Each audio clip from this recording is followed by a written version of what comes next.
अभी बिल्कुल ठीक, बेहतरीन।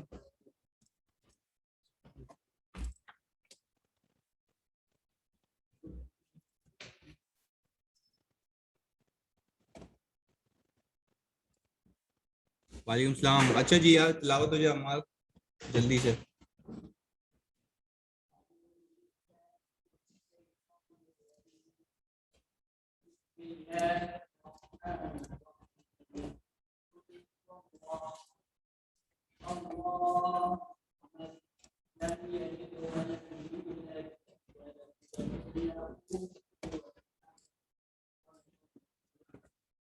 बिस्मिल्लाहिर्रहमानिर्रहीम। मैंने आपको कहा था कि सर हम जब डेफर्ड टैक्स पे शुरू करेंगे तो वो हम सवाल करेंगे डायरेक्ट विदाउट रिवाइजिंग एनीथिंग।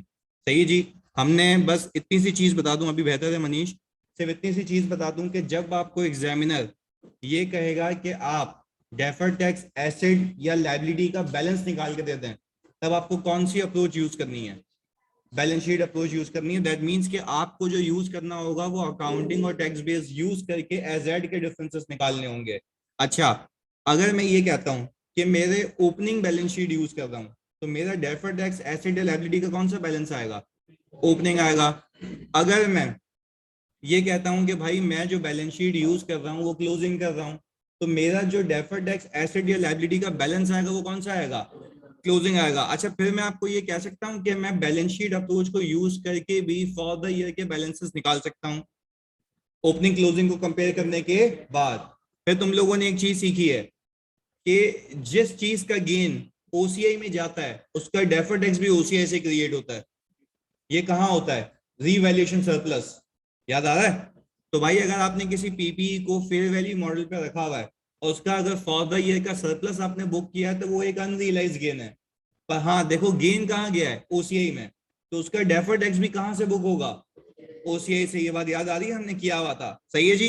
अच्छा, फिर अगर एक सवाल में भी आपको ऐसा दूं जिसमें आपको डेफर्ड टैक्स एक्सपेंस या डेफर्ड टैक्स इनकम या tax expense for the year निकालना हो, मैं फॉर द ईयर कह रहा हूं तो कौन सी अप्रोच? पीएनएल। और फिर साइमल्टेनियसली मैं ये भी कहूं कि मुझे डेफर्ड टैक्स एसेट या लायबिलिटी का बैलेंस भी निकाल के दो बैलेंस शीट से। दैट मीन्स कि अभी जो मैं आपको सवाल देने वाला हूं उसमें दुनिया की हर रंग और नस्ल की एडजस्टमेंट है। सही है जी। अगर आपने ये सवाल कर लिया दैट मीन्स कि you can solve each and every pass paper. मैंने कोशिश ये की कि सारे के सारे पास पेपर्स का ब्लाइंड इस सवाल में डाल दूं, और फिर ऊपर से मेरा अपना दिमाग, जो मैं चीजें सोचता हूँ कि भाई वो मुश्किल हो सकती हैं। सही है जी। गुड लक भाई। ये जी आपका सवाल बेंचमार्क सवाल होगा। आराम से 1.5 घंटा लो, 1.5 आवर में मुझे इसको सॉल्व करके दिखाओ। सही है जी। डिस्कशन भी अलाउड है तुम लोगों को, पर तमीज से देखो, इसको अना का मसला बनाना, क्योंकि एक बार ये कर लिया ना पूरा डेफर टेक्स हो जाएगा। और होपफुली आप लोगों ने अपने अपने हिसाब से देखा भी होगा, कुछ ना कुछ घर पे रिवाइज किया है, जनरल तो घुमाया होगा ना। बस वो काम आएगा आज। खाली अप्रोच को लेके चलो। मैं फिर कह रहा हूँ मुश्किल नहीं है। एक चीज देख लेना कि रिक्वायरमेंट तमीज से रीड करनी है तुम लोगों ने। सही है जी। मैं बस 1 मिनट आपको भेज दूं। ये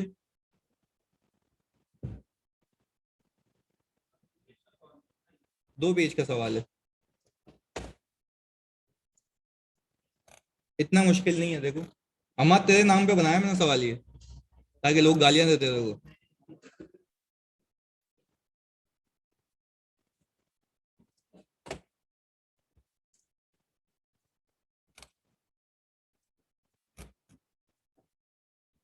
हाँ भाई, रीड करूं मैं?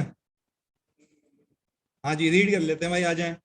Sir, following information have been gathered from the accounting records of Hamad Limited for preparing the disclosure related to taxation for the year ended। देखो बोल क्या रहा है, मुझे डिस्क्लोजर बनाना है for the year ended December 31 2020। Profit before tax for the year ended 31 December 2020 जो दिया हुआ है वो है 3.5 मिलियन, यानी इस साल का।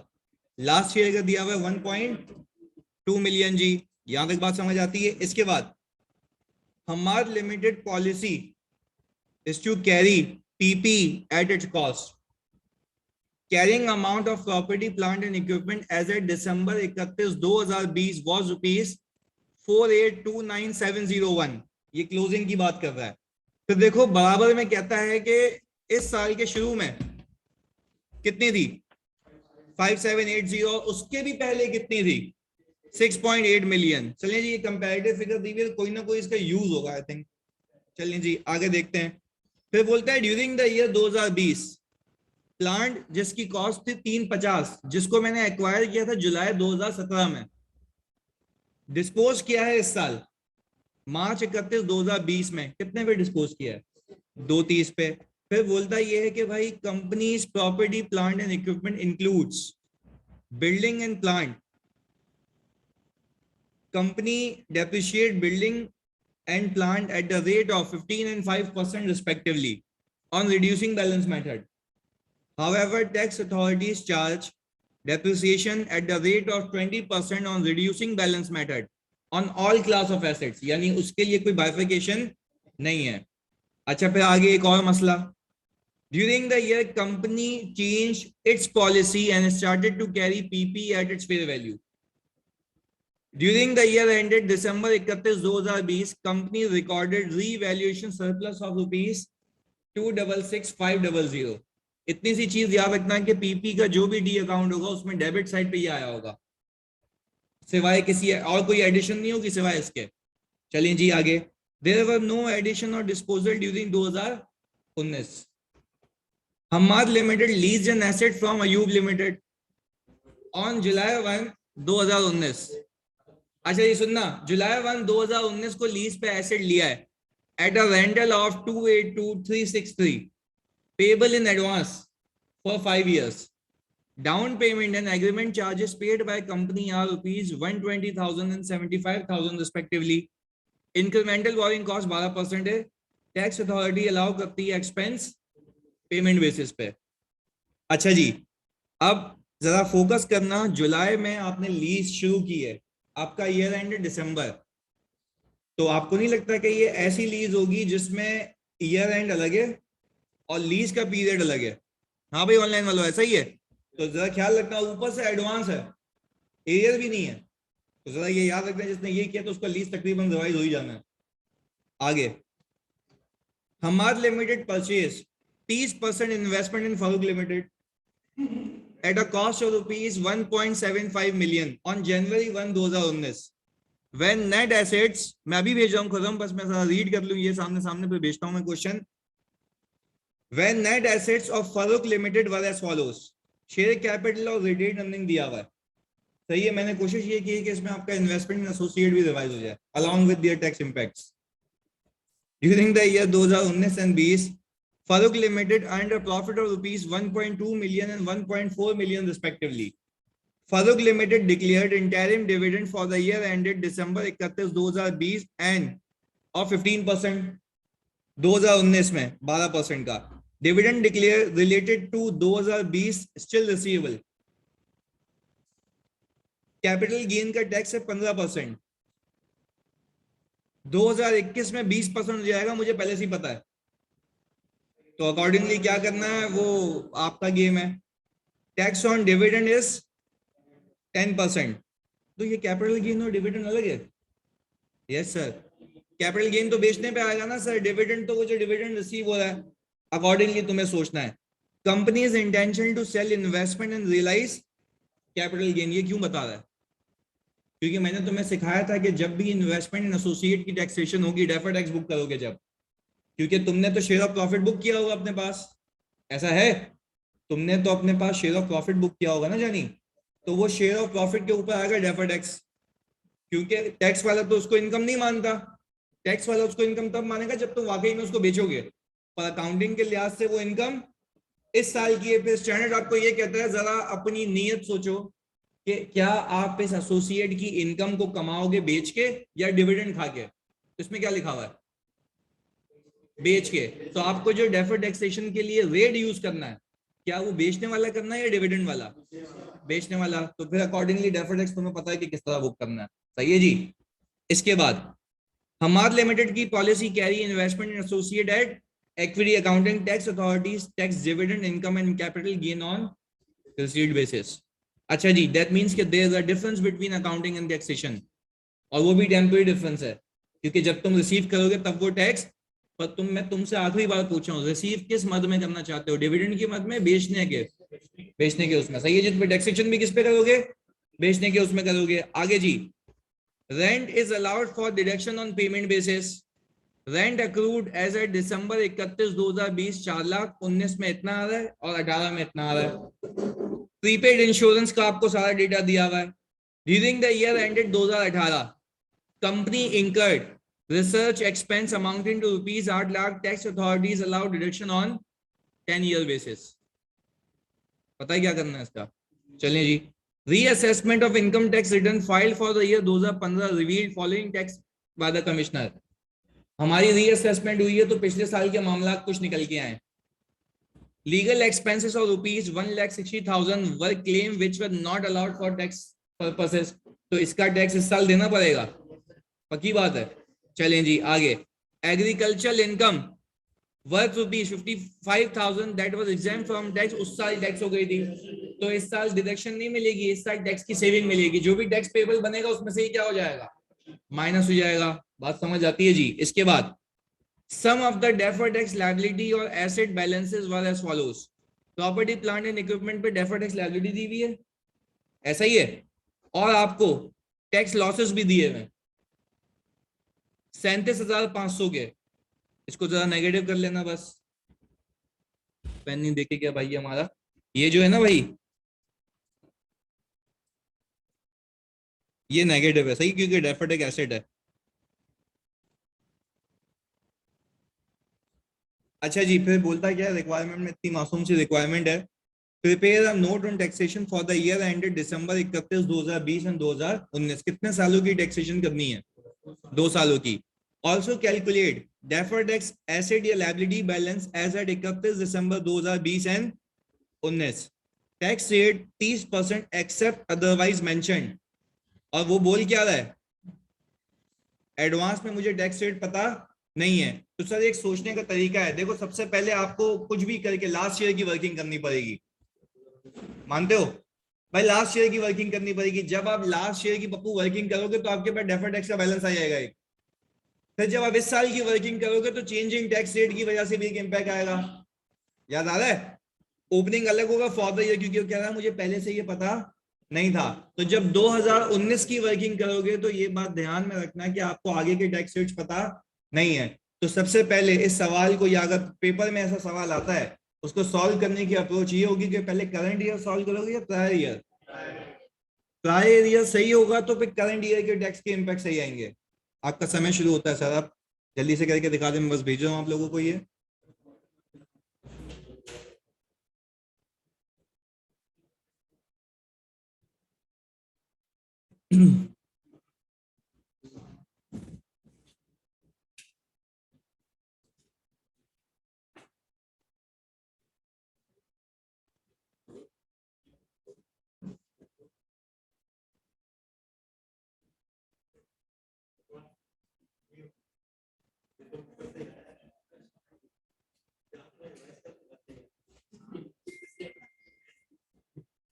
जानिए रिसीव हो गया? मान के जी, शुक्रिया जी, रिसीव हो गया।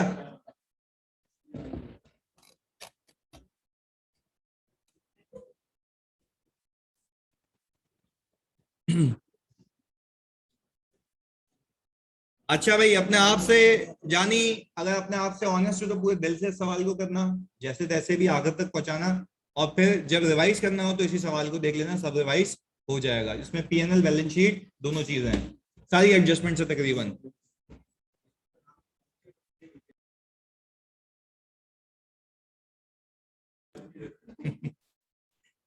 कह रहे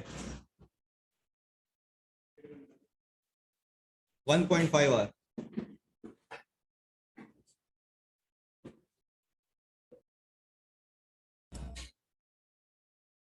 आप चाहें तो ये भी कर सकते हैं कि अभी 6:34 हो रहे हैं, सही है? नहीं सुनो, 7:15 बजे मैं आपको ये करवाऊं इसका पिछला साल 2019। सही है? नहीं फिर आप करेंगे इसके बाद 2020 वाला साल। क्या कहते हो, ये एग्रीमेंट सही है? क्लियर है भाई? ओके जी भाई, ये एग्री किया जाता है कि अब हम सिर्फ 1 घंटा 2019 पे लगाएंगे। 2019 आप खत्म करेंगे, फिर हम चलेंगे 2020 पे। पर उससे पहले आपको जल्दी से करना पड़ेगा ये गोली गोली।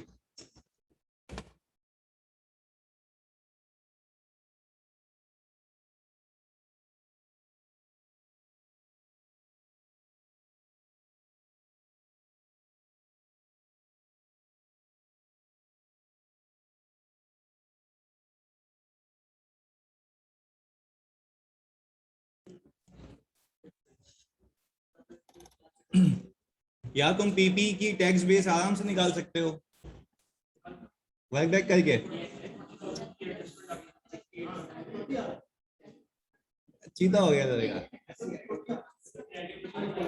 Tax base. तुमने ग्रॉसअप किया ना तो डिफरेंस आ गया होगा, डिफरेंस को प्लस माइनस करके तुम टैक्स बेस निकाल लोगे। यार एक बात बताओ सारे बच्चे सुनो इधर, भाई तुम्हें डेफर्ड टैक्स लायबिलिटी का बैलेंस दिया हुआ है पीपीई पे, पीपीई के ऊपर दिया हुआ है ना, तुम लोग उसको ग्रॉसअप करोगे तो टैक्स बेस आ जाएगी।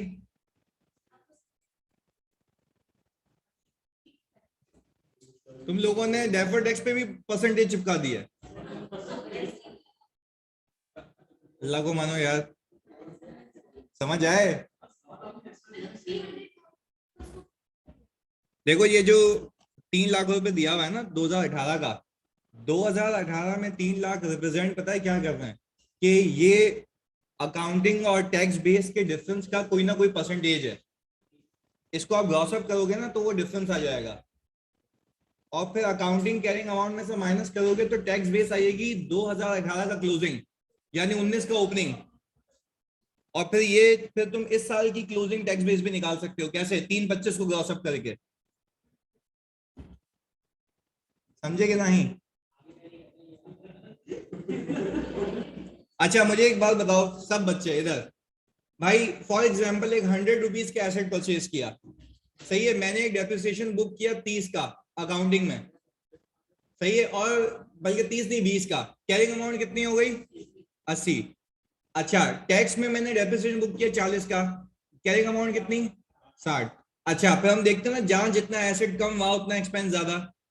तुम देख रहे होगे कि टैक्स में, वैसे ही बता रहा हूँ इससे हटके, टैक्स में एसेट 60 का आ रहा है और अकाउंटिंग में एसेट 80 का, तो जहां जितना एसेट कम होता है वहां उतना एक्सपेंस ज्यादा। तो अगर तुम देख रहे हो कि टैक्स में एसेट कम है तो आज तक वहां पे एक्सपेंस ज्यादा है, एक्सपेंस ज्यादा है तो टैक्सेबल इनकम टैक्स भी, अकाउंटिंग का टैक्स, वहां पहुंचने के लिए आज तक आपने 20 रुपए के डिफरेंस पे डेफर्ड टैक्स लायबिलिटी बुक की होगी।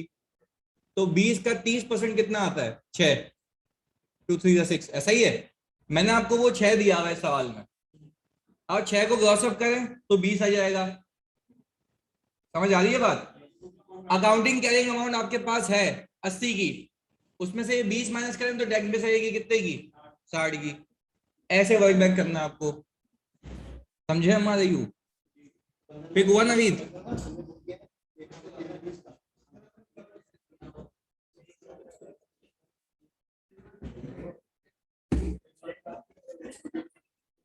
उमामा कह रही है सर वैसे पीपी की 2019 की ओपनिंग की नीड है, बिल्कुल है, डेप्रिसिएशन निकालने के लिए for the year. Umama clear है।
जानी आ जाओ, पीपी की एडजस्टमेंट सिखा देता हूँ, तुम लोगों के बस की बात ही नहीं है इधर।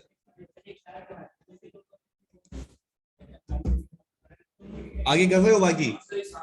चलो एक काम करो ना, सुनो, पीपी की एडजस्टमेंट बताता हूँ, बाकी आगे की चलेंगे खुद देख लेना।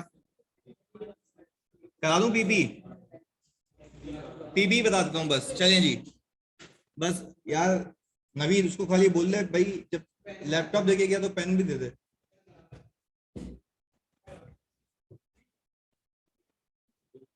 पीपी करवा रहा हूँ बस।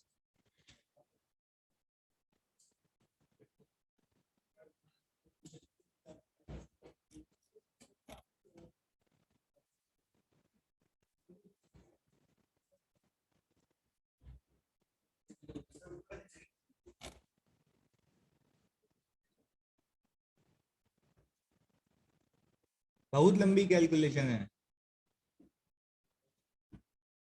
अरे तुम्हें कहा है ना कि ये सवाल तुम्हारे लिए बेंचमार्क हो, कोई मतलब मुझे इतने दिन लग गए बनाते हुए। आ जाओ जानी, शुरू करते हैं इसको। इधर देखो, फोकस के साथ प्लीज सुनना इधर। एडजस्टमेंट तकरीबन सब लोगों ने रीड की हुई है, जरा फोकस के साथ देखना इसमें एक एक चीज। क्या आपको इस सवाल के अंदर 2018 की क्लोजिंग बताई हुई है? सवाल में, पहले सवाल में देख के बताओ कितनी आ रही है।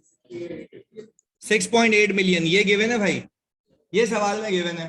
अच्छा जी, फिर मुझे क्या ये पता है कि मुझे सवाल में ये 3 लाख गिवन है बस? देखो नीचे बताया उसने, डेफर्ड टैक्स लायबिलिटी का बैलेंस, वो भी 2018 के आखिर में, यही आया हुआ है। अच्छा, जब भी मैं डेफर्ड टैक्स लायबिलिटी देखता हूं तो मुझे पता होता है ये आज तक के डिफरेंसेस का कोई परसेंटेज है, ऐसा ही है। मुझे एक बात बताओ, आज तक के डिफरेंसेस जितने भी हैं, ये उसका कोई ना कोई परसेंटेज है। कितना परसेंटेज है?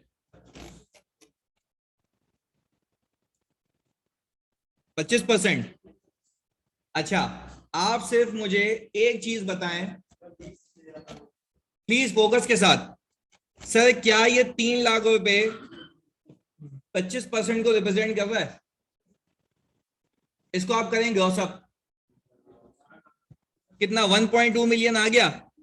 अच्छा जी, वेरी गुड। अच्छा, 1.2 मिलियन जब आ गया ये मेरे पास, तो मुझे इतना पता है कि ये डिफरेंसेस हैं, और मुझे पता है डेफर्ड टैक्स लायबिलिटी बुक हुई हुई थी। अच्छा, अब मैं सोचूंगा एक डायरेक्शन है। भाई डेफर्ड टैक्स लायबिलिटी बुक तब हुई होगी ना जब आज तक की टैक्सेबल इनकम कम रही होगी, टैक्स भी कम रही होगी, अकाउंटिंग का टैक्स। तो वहां पहुंचने के लिए आज तक आपने डेफर्ड टैक्स एक्सपेंस, उसके अगेंस्ट में डेफर्ड टैक्स, यानी आप ये कहना चाह रहे हैं, प्लीज सुनना, आपने डेफर्ड टैक्स लायबिलिटी तब बुक की होगी जब आपका टैक्स वाले की कैरिंग अमाउंट कम होगी। जहां जितना एसेट कम वहां उतना एक्सपेंस ज्यादा होता है ना। तो भाई अगर मुझे 6.8 मिलियन गिवन है, उसमें से 1.2 मिलियन माइनस करूं तो क्या मुझे टैक्स बेस मिल जाएगी? असल में रहा ये होगा कि 6.8 मिलियन में से 5.6 मिलियन माइनस हुआ होगा, तो आज तक मुझे पता लगा होगा कि 1.2 मिलियन का एक्सपेंस टैक्सेशन में ज्यादा बुक हुआ है। तो टैक्सेबल इनकम 1.2 मिलियन से आज तक कम रही है, टैक्स भी कम रहा है, अकाउंटिंग का टैक्स ज्यादा रहा है, तो वहां पहुंचने के लिए आज तक मैंने ऐड किया होगा, तो डेफर्ड टैक्स एक्सपेंस उसके अगेंस्ट में डेफर्ड टैक्स लायबिलिटी। अच्छा, अब मुझे ये बताओ, ओपनिंग बैलेंसेस मिल गए? कौन से साल के? 2018 के या 19 के? 19 के ओपनिंग बैलेंस मिल गया, वेरी, 19 का ओपनिंग, क्योंकि 18 का क्लोजिंग, 19 का ओपनिंग। प्लीज यार फोकस करना है यहाँ पे। देखो यहाँ पे मैंने 6.8 मिलियन चिपका दिया अकाउंटिंग के लिहाज से, अकाउंटिंग के लिहाज से। क्या आप सवाल में देखो, क्या सवाल के अंदर 2019 का क्लोजिंग बताया अकाउंटिंग के लिहाज से? 578। उसने आपको लिख के भी दिया है कि कोई एडिशन और डिलीशन नहीं है, कौन से साल में? 2019 में। दैट मींस कि जो डिक्लाइन है वो जस्ट बिकॉज ऑफ डेप्रिसिएशन है। लॉजिकल बात है। मैंने ये निकाल लिया भाई बैलेंसिंग फिगर। यहां तक बात समझ आती है? सर ये बैलेंसिंग फिगर आ गया अकाउंटिंग के लिहाज से, ये बात मानते हो? ये अकाउंटिंग के लिहाज से डेप्रिसिएशन एक्सपेंस है। पंगा ये है कि मुझे अब एक और के लिहाज से चाहिए, टैक्स के लिहाज से। अच्छा, अब मुझे जरा फोकस करो सवाल के अंदर, क्या मुझे पीपी की कैरिंग अमाउंट दी हुई है? यस सर दी हुई है। फिर मुझे टैक्स बेस नहीं दी हुई है, पर हाँ डेफर्ड टैक्स लायबिलिटी दी हुई है 2019 के आखिर की। देखो कितनी है, 325 है। फिर मुझे पता है कि ये आज तक के डिफरेंसेस का एक परसेंटेज है, और मैंने डेफर्ड टैक्स लायबिलिटी लाजमी लाजमी इसलिए बुक की होगी क्योंकि मेरी टैक्स बेस कम होगी। सही है, तो मुझे एक बात बताओ कि मैं अगर इसको ग्रॉस अप करूं तो 1.3 मिलियन बनता है, क्योंकि आज से पहले सालों का टैक्स रेट 25% है। मैंने इसको ग्रॉस अप किया तो 1.3 मिलियन आ गया। यहां तक कोई पंगा? क्लियर है? अच्छा जी, फिर मुझे इतना पता है कि भाई अकाउंटिंग की बेस ज्यादा रही होगी, टैक्स बेस कम रही होगी, तो मैंने 5780 में से 1.3 मिलियन माइनस करो, कितना आता है? 4480,000 आता है। सर आपको देखें ये टैक्स बेस भी मिल गई, यानी सर आप प्लीज फोकस करना, क्या मुझे ओपनिंग मिल गई? क्या इसकी क्लोजिंग मिल गई? जब अकाउंटिंग में कोई एडिशन डिलीशन नहीं थी तो टैक्स में कैसे हो सकती है? तो सर क्या इसकी बैलेंसिंग फिगर डेप्रिसिएशन एक्सपेंस आ गया इस पे? बिल्कुल, तब भी आता सीधा सीधा। सही है जी, पर फोकस के साथ सुनो मेरी बात, क्या ये बात समझ आती है ओपनिंग क्लोजिंग? अच्छा जी, अब क्या आपको 2019 का डेप्रिसिएशन एक्सपेंस मिल गया? मैं फिर पूछ रहा हूँ, क्या 2019 का डेप्रिसिएशन एक्सपेंस मिल गया? अकाउंटिंग के लिहाज से मिल गया, टैक्स के लिहाज से मिल गया? सर आपके सामने सामने है। चलिए जी, अब इसी चौरंगी को मैं अगले साल कैरी फॉरवर्ड करूंगा। अब देखो, अब मजे की बात यह है कि मेरे पास अकाउंटिंग के लिहाज से भी 2020 का ओपनिंग है, टैक्स के लिहाज से भी 2020 का ओपनिंग है, मानते हो? चलें जी, यानी आप ये कहना चाह रहे हैं कि सर यही 5780 अगले साल का ओपनिंग बना होगा अकाउंटिंग के लिहाज से, और यही 4.8 मिलियन टैक्स के लिहाज से अगले साल का ओपनिंग बना होगा। यहां तक बात क्लियर है? कोई कंफ्यूजन? चलें जी, अब देखो इसने कहा क्या है, यहाँ पे जरा फोकस करना। सवाल में इसने आपको ये लिख के दिया कि ड्यूरिंग 2020 हमने एक पीपी को उठा के बेचा है, हमने एक पीपी को उठा के बेचा है। पर मैं अगर सीधा सीधा काम करूं फोकस के साथ, पहले मुझे ये देख के बताओ तुम सब बच्चे कि क्या तुम्हारे सवाल के अंदर 2020 का पीपी क्लोजिंग दिया हुआ है? देख के बताओ, दिया हुआ है? कितनी अमाउंट है? 4829,701, ऐसा ही है। सर मैंने क्या किया, प्लीज सुनिएगा फोकस के, इसमें हल्की सी भी कंफ्यूजन हो मुझसे हाथ पे हाथ पूछना। मैंने यहाँ पे सर 4829,701 रख दिया, ओपनिंग लास्ट ईयर से निकाला हुआ है, क्लोजिंग वो रख दिया। अच्छा, अब मैं डायरेक्ट वर्किंग नहीं कर सकता, मुझे कुछ चीजें इनकॉर्पोरेट करनी पड़ेंगी। पर हाँ, पहले एक एक करके, क्या इस सवाल के अंदर, प्लीज सुनना फोकस के साथ, जानबूझ के कंफ्यूज करने के लिए मैंने रेट्स दिए थे। इस सवाल में मुझे पता ही नहीं है इसके अंदर लैंड, जो बिल्डिंग और जो वो इक्विपमेंट है उसका पोर्शन कितना है। इन एनी केस मुझे डेप्रिसिएशन बैलेंसिंग फिगर निकालनी है, पर बैलेंसिंग फिगर तब निकाल पाऊंगा जब सारी चीजें तमीज से इनकॉर्पोरेट करूं। पहले पहले एक बात मानते हो, रीवैल्यूएशन को टिका दूं डेबिट साइड पे? सर ये आ गया 266,500, ये कब की अकाउंटिंग हो रही है? 2020 की, करंट ईयर चल रही है। वेरी गुड, अब जरा फोकस करना आप लोग। सर ये मैंने पार कर ली है, पर अब मुझे एक बात बताओ, अब डिस्पोजल, ये बुक वैल्यू का अकाउंट है ना, बुक वैल्यू का अकाउंट है, तो यहां से आउट भी बुक वैल्यू होगी। अच्छा, तुम लोगों ने इतना तो किया हुआ या नहीं किया हुआ कि इसकी book value at the date of disposal किया हुआ है? नहीं किया हुआ जी। मुझे एक बात बताओ, कितने का तुम्हारे पास सवाल है, कितने का एसेट खरीदा था? हाँ जी, 350 का, 350 का खरीदा था 1 जुलाई पे। चले, अब मुझे एक बात बताएं जरा फोकस के साथ, 1 जुलाई पे अगर आपने खरीदा था और इसके एसेट का नाम क्या था? प्लांट। प्लांट के ऊपर डेप्रिसिएशन रेट कितना है? 15%। अच्छा जी, पर क्या ये मानते हो अकाउंटिंग के लिहाज से, जानी सुनना, अकाउंटिंग के लिहाज से जो आपकी कैरिंग अमाउंट होगी, डब्ल्यूडीवी होगी, वो अलग होगी। टैक्स के लिहाज से आपकी डब्ल्यूडीवी अलग होगी। रीजन क्या है? आपका रेट और उसका रेट में फर्क है। तो जो टैक्स वाले के टी अकाउंट से निकालोगे वो अलग डब्ल्यूडीवी होगी, हमारे अकाउंट से निकालोगे वो अलग डब्ल्यूडीवी होगी। क्या ये बात समझ आ रही है? चलें जी, बेहतरीन हो गया, जरा फोकस करें अब आप। पहले मैं अकाउंटिंग को खत्म कर लेता हूं। चलिए जी, ओपनिंग 350 था, 15% का रेट है, 15% फॉर 6 मंथ्स होगा, 26250 हो गया। अच्छा जी, इसके बाद आपकी कैरिंग अमाउंट आ गई होगी ओपनिंग 2018 की, ऐसा ही है, क्योंकि आप डायरेक्ट नहीं जा सकते ना, क्योंकि डब्ल्यूडीवी में हर साल आपकी जो बेस होती है वो चेंज हो जाती है। मेरी जान, डायरेक्ट नहीं कर सकते ना अभी, 6 महीने पहले आप उसको कट डाउन करोगे, उसके बाद कर सकते हो। अच्छा प्लीज फोकस करिएगा सर। इसके बाद मैंने अपनी आसानी के लिए तुम लोगों को दिखाने के लिए यहाँ पे 2018 का भी डेप्रिसिएशन बुक किया, फिर मेरी डब्ल्यूडीवी आ गई, फिर 2019 का डेप्रिसिएशन बुक किया। अच्छा चलो एक एक पते की बात बताओ मुझे सारे बच्चे, ये जो 2018 और 19 का डेप्रिसिएशन है, ये जो टोटल डेप्रिसिएशन थे उनमें शामिल होगा ना, और अकाउंट फॉल भी हो गया होगा।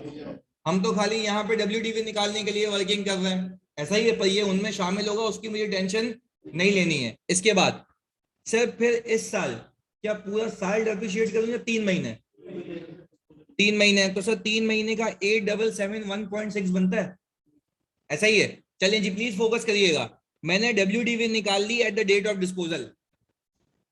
क्या मैं इस टी अकाउंट में से 225138 को कटा दूं, क्योंकि ये इतने पे ही यहाँ पे मौजूद होगा। चलें जी सर, मैंने क्या किया, 225137 से इसको यहां से कटा दिया। अच्छा आप जरा गेम देखो, ओपनिंग मुझे पता था, सरप्लस मैंने डाल दिया, डिस्पोजल मैंने पार कर लिया, और क्लोजिंग मुझे पता है। दैट मींस कि इस साल इस पूरे अकाउंट में इसके अलावा सिवाय डेप्रिसिएशन के कुछ बचता ही नहीं है, तो बाकी बैलेंसिंग फिगर क्या आ गया, डेप्रिसिएशन। पर ये मानते हो कि इस डेप्रिसिएशन फॉर द ईयर में जो एसेट बिक गया उसका भी शामिल होगा, होना भी चाहिए, कितने महीने का, 3 महीने का। तो सर क्या इस अप्रोच से मैं आराम से depreciation expense for the year निकाल सकता था? सर क्या ये बात समझ आती है? ओपनिंग लास्ट ईयर का वर्कआउट था, सरप्लस मैंने डाल दिया, डिस्पोजल मैंने पार्क किया, क्लोजिंग मुझे गिवन है, बैलेंसिंग फिगर क्या निकाल लिया, डेप्रिसिएशन एक्सपेंस। पर क्या ये डेप्रिसिएशन एक्सपेंस जानी अकाउंटिंग के लिहाज से है? अभी क्या बाकी है, टैक्स का। मजे की बात है यहाँ पे खाली देखना, सर अगर मैं ओपनिंग आ गया, ये टैक्स वाला किसी रीवैल्यूएशन सरप्लस को मानता है, तो सर यहाँ पे आप कुछ प्लस नहीं कर सकते। पर एक और बात है, सवाल में देखो आपको टैक्स बेस की क्लोजिंग नहीं बताई दी, दैट मींस कि आपको निकालनी है। टैक्स बेस की क्लोजिंग पता है या निकालूं? सर निकालने का तरीका है, फिर मैं वर्किंग करूंगा किसकी, डिस्पोजल की। किसकी वर्किंग, डिस्पोजल की। चलो अब मैं तुम्हें ऑप्शन देता हूं, प्लीज सुनना। डिस्पोजल की वर्किंग जब मैं करूंगा तो मुझे इतना पता है कि ये जो 44800000, जरा मेरी बात पे फोकस करना, नहीं समझा वापस से पूछ लेना। 44800000 में दो क्लास ऑफ एसेट्स हैं, plant and building, plant and building, और टैक्स वाला दोनों पे इनडिफरेंट है, एक ही रेट है, कितने परसेंट। यहां पे मैं परसेंटेज अप्लाई कर सकता हूं, ठीक है, डब्ल्यूडीवी मैटर है ना, सीधा सीधा 20%। इससे पहले क्यों नहीं कर सकता था? अलग अलग था और मुझे पता नहीं था। तो सर यहाँ पे तो देखो जानबूझ के जब क्लोजिंग नहीं दिया हुआ तो दैट मींस के डेप्रिसिएशन आपको खुद निकालना है। और क्या मैं आराम से डेप्रिसिएशन का रेट अप्लाई कर सकता हूँ? क्योंकि सर डब्ल्यूडीवी मेथड है, पूरी पूरी बुक वैल्यू ओपनिंग में, मैं सीधे सीधा रेट चिपका दूंगा बस देख के कि कहीं ऐसा एसेट तो नहीं है ओपनिंग बुक वैल्यू में जो बिक गया ड्यूरिंग द ईयर, पहले उसको हटाऊं फिर 20% लगाऊं, हाँ या नहीं? चले जी आ जाए देखते हैं। सर मुझे एक बात बताएं, 350 का ये परचेज किया था, ये आ गया 35,000, ये आ गई आपकी बुक वैल्यू। फिर आपने 18 का डेप्रिसिएशन और 19 का डेप्रिसिएशन में से लंबी कर रहा हूं, मुझे एक बात बताओ, 18 और 19 का इस प्लांट का डेप्रिसिएशन टैक्स के डेप्रिसिएशन में जो ऊपर था उसमें ऑलरेडी होगा, मुझे टेंशन की नीड नहीं है। इस साल का मैं खुद निकाल रहा हूं, चलें जी फोकस करना। इस साल का 3 महीने का कितना बनता है, 10080। अच्छा प्लीज बहुत ही बहुत ही बहुत ही अहम बात है, प्लीज फोकस करना। अगर मुझे डेप्रिसिएशन एक्सपेंस निकालना है तो क्या मैं 44800000 में से पहले ओपनिंग बुक वैल्यू माइनस करूं, 201, कितनी नेट बुक वैल्यू आ गई जो पूरे साल के डेप्रिसिएशन के लिए एलिजिबल है, 427 8400 यही है। अच्छा मैं फिर कह रहा हूँ ये नॉर्मल डेप्रिसिएशन के कॉन्सेप्ट्स हैं। अगर मैं पूरा 20% लगा देता उसके ऊपर तो इसके अंदर जो वो एसेट है जो बिक गया है उसके ऊपर भी पूरे साल का चार्ज हो जाता, जबकि उसके ऊपर कितने महीने का होना है, 3 महीने का। बात समझ आती है? तो सर क्या मैंने for the purpose of calculation of depreciation opening book value कटा दी? चले जी, अब इसके ऊपर मैं लगा दूं कितना परसेंट, 20%, कितना आता है? 68, यही है। सर ये depreciation expense for the year पूरा नहीं है, इसके अंदर जो डिस्पोज एसेट का भी शामिल करो, कितना है? 10080, कितना आ गया? 865760, यही आ रहा है 865760, ऐसा ही है। सर ये depreciation expense for the year किसके लिहाज से आया है? टैक्स वाले के लिहाज से। पर एक बात तो सुनो ना, टैक्स वाले ने भी तो एसेट को डी रिकॉग्नाइज किया होगा। ये निकाल दूं यहां से 38480, बल्कि सॉरी ये नहीं, ये 191520 ये निकाल दूं यहां से, क्योंकि उसके हिसाब से जितनी टैक्स बेस बनती है डी रिकॉग्निशन पे वो भी 3 महीने के डेप्रिसिएशन के बाद बनेगी ना। तो सर मैंने यहां से इसको कटा दिया। अब मुझे एक बात बताओ, सरप्लस को वो मानता नहीं है, ओपनिंग आपके पास था, डेप्रिसिएशन आपने निकाल लिया, डिस्पोजल आपने निकाल लिया, क्या बच जाएगा? क्लोजिंग आ गया आपके पास, क्लोजिंग। ऐसे खत्म हुआ सर आपका पीपी का अकाउंट। सही है। अच्छा जी अब मुझे एक बात बताओ, देखो मैंने तुम्हें कहता क्या हूं, तुमने मेरे साथ हर डैम का पास पेपर किया है, हर डैम का लेटेस्ट भी कराया है तुम्हें साथ साथ। आई डोंट थिंक सो कि उसका बाप भी यहां तक पहुंचा होगा। सही है। देखो यार मैं तुम्हें कहता हूँ फिर लॉजिकली साउंड ना, कुछ भी कर सकते हो। मैं तुम्हें लिटरली बता रहा हूँ इसमें मैं, अब मैंने तुम्हें समझा दिया ना, अब तुम ऐसे सवाल आएगा ना, प्लीज सुनना यार, ऐसा सवाल आएगा ना तुमसे सॉल्व होगा। मैंने इसमें कुछ भी नई चीज नहीं पूछी, मैं कसम खुदा की खाता हूँ, कोई तुम्हारी कोई नई चीज है ही नहीं इसमें, खाली मैंने कॉन्सेप्ट से खेला है। भाई मैंने क्या क्या चीजें हाइड कर दी ना, वर्क बैक करवाया और क्या किया है।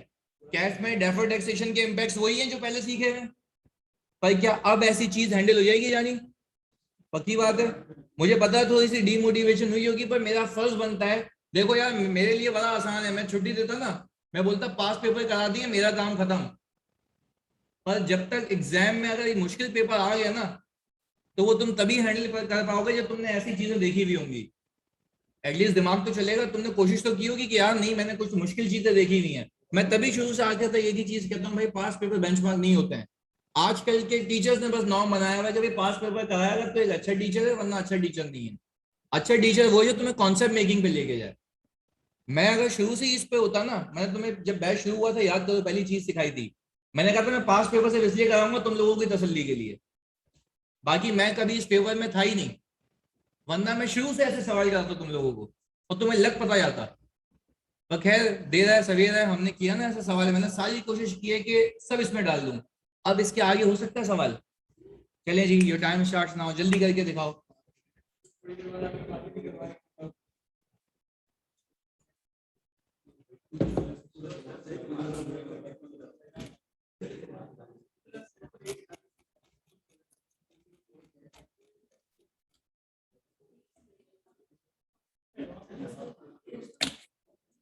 अच्छा पीएनएल बनाते वक्त गेन ऑन डिस्पोजल की भी एडजस्टमेंट आएगी? हाँ, सेलिंग प्राइस से वो कैरिंग अमाउंट। अच्छा जानिए अब सुनो एक बात, देखो अभी तो मैंने खाली ऐसे डिस्कशन किए ना, तुम इसकी कैलकुलेशन वापस से करो खुद से, तुम खुद करो उसकी कैलकुलेशन अब, ताकि हाथ साफ हो इस पे, जल्दी।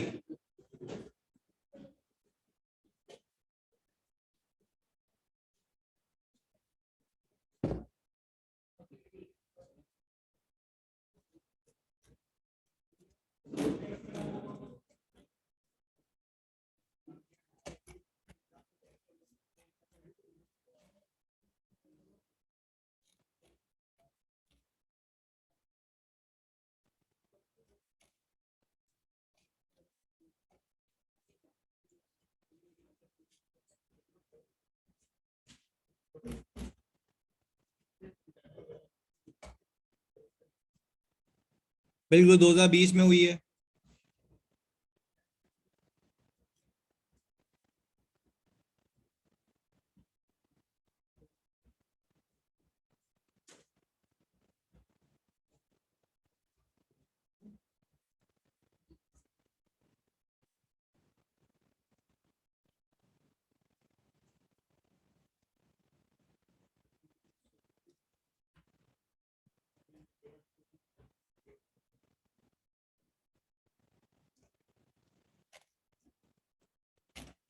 हाँ भाई, कहते हो तो बाकी भी करा दूं। बाकी तो कर सकते हो यार, ऐसा कुछ इसमें नहीं है मुश्किल। चलें जी, करें, खुद करें। अच्छा, कोई ऐसा था ऑनेस्टली बताओ जो पीपी की ट्रांजैक्शन को पिक कर गया था?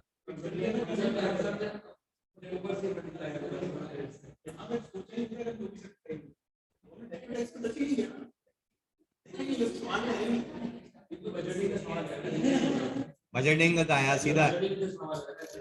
भाई मैंने, तो भाई आई कैप में भी तो यही होता है कि स्कैटर्ड इंफॉर्मेशन होती है।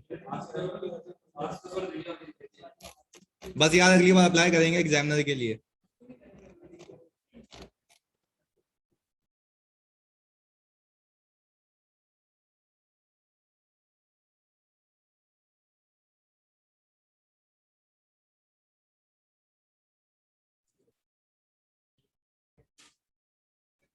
हाँ जी, तुम्हारे पास होने के बाद अप्लाई करेंगे, कह रहे।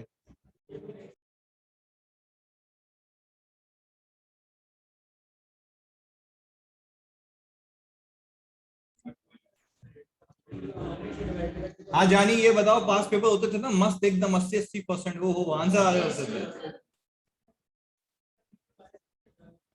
IS 16 पूरा है इसके अंदर, इस वाली एडजस्टमेंट के अंदर। IFRS 16 भी पूरा, अभी जो अगली एडजस्टमेंट आता ही रहेगा बीच बीच में। मतलब ये इसलिए भी है कि जरा प्रैक्टिस करो घर पे भी सवालों की। नहीं तो 2-3 पहले था ना FY 2 में, अब नहीं।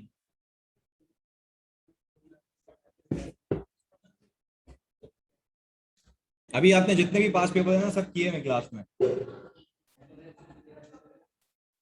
वो पुराना है, वो 2017 या 18 का होगा।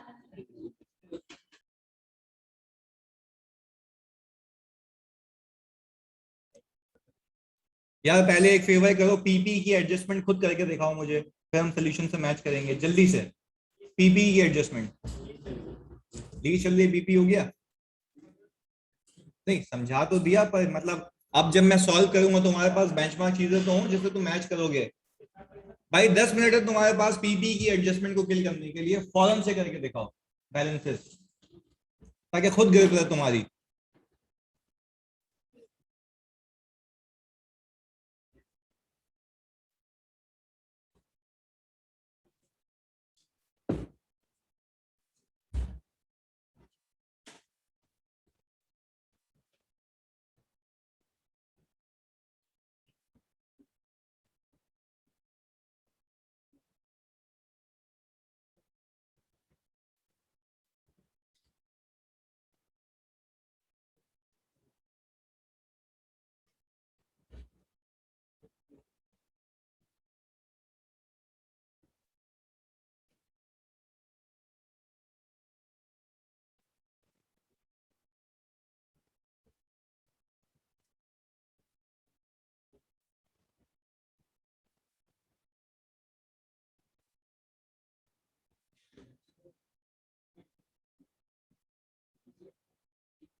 अजानी, पीपी डन।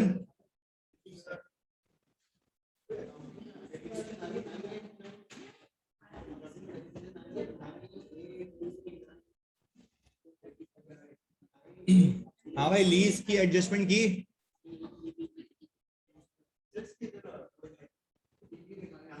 पीपी का आंसर दिखा दूं जो आप लोगों ने किया है।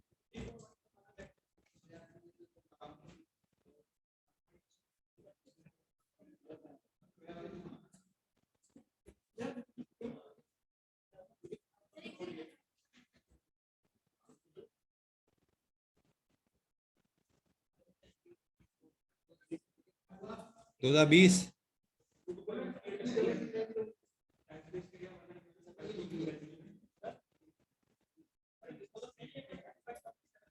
अभी तो तुम्हारे सामने कैलकुलेट किया था डिस्पोजल।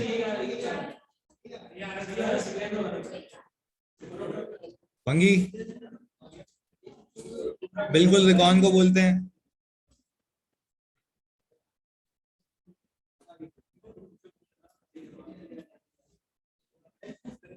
भाई हो गई पीपी की एडजस्टमेंट। अब प्लीज जल्दी से लीज की एडजस्टमेंट करें तो फिर उसको डिस्कस करें।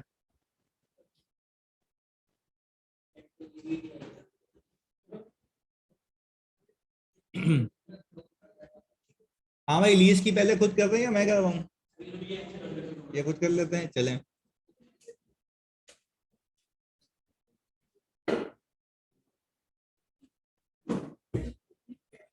चलें जी, सभी बिल्कुल करेक्ट यहाँ तक तो।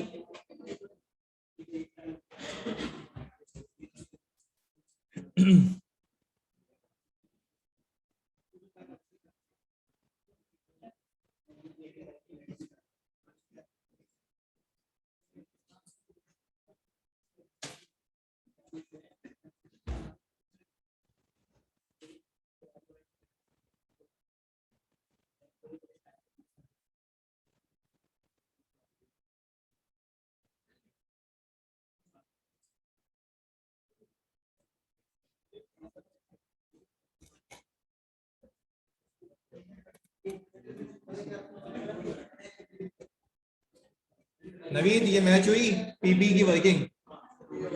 गेन ऑन डिस्पोजल निकाल लिया दोनों का। जानिए हम लीज जल्दी से।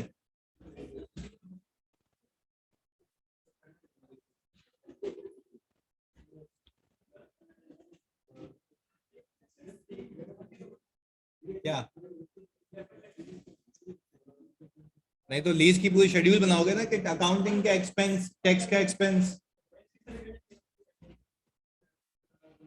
चल अभी बताता हूँ तेरे को कि कितने महीने का डेप्रिसिएशन बुक किया है पहले साल। फिर सही है।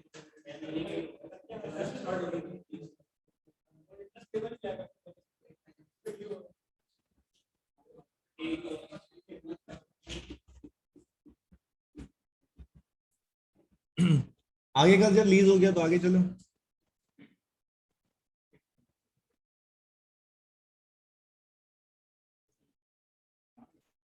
भाई 15 मिनट है आपके पास लीज की एडजस्टमेंट के लिए, बल्कि 15 ज्यादा हो गया, 10 मिनट है।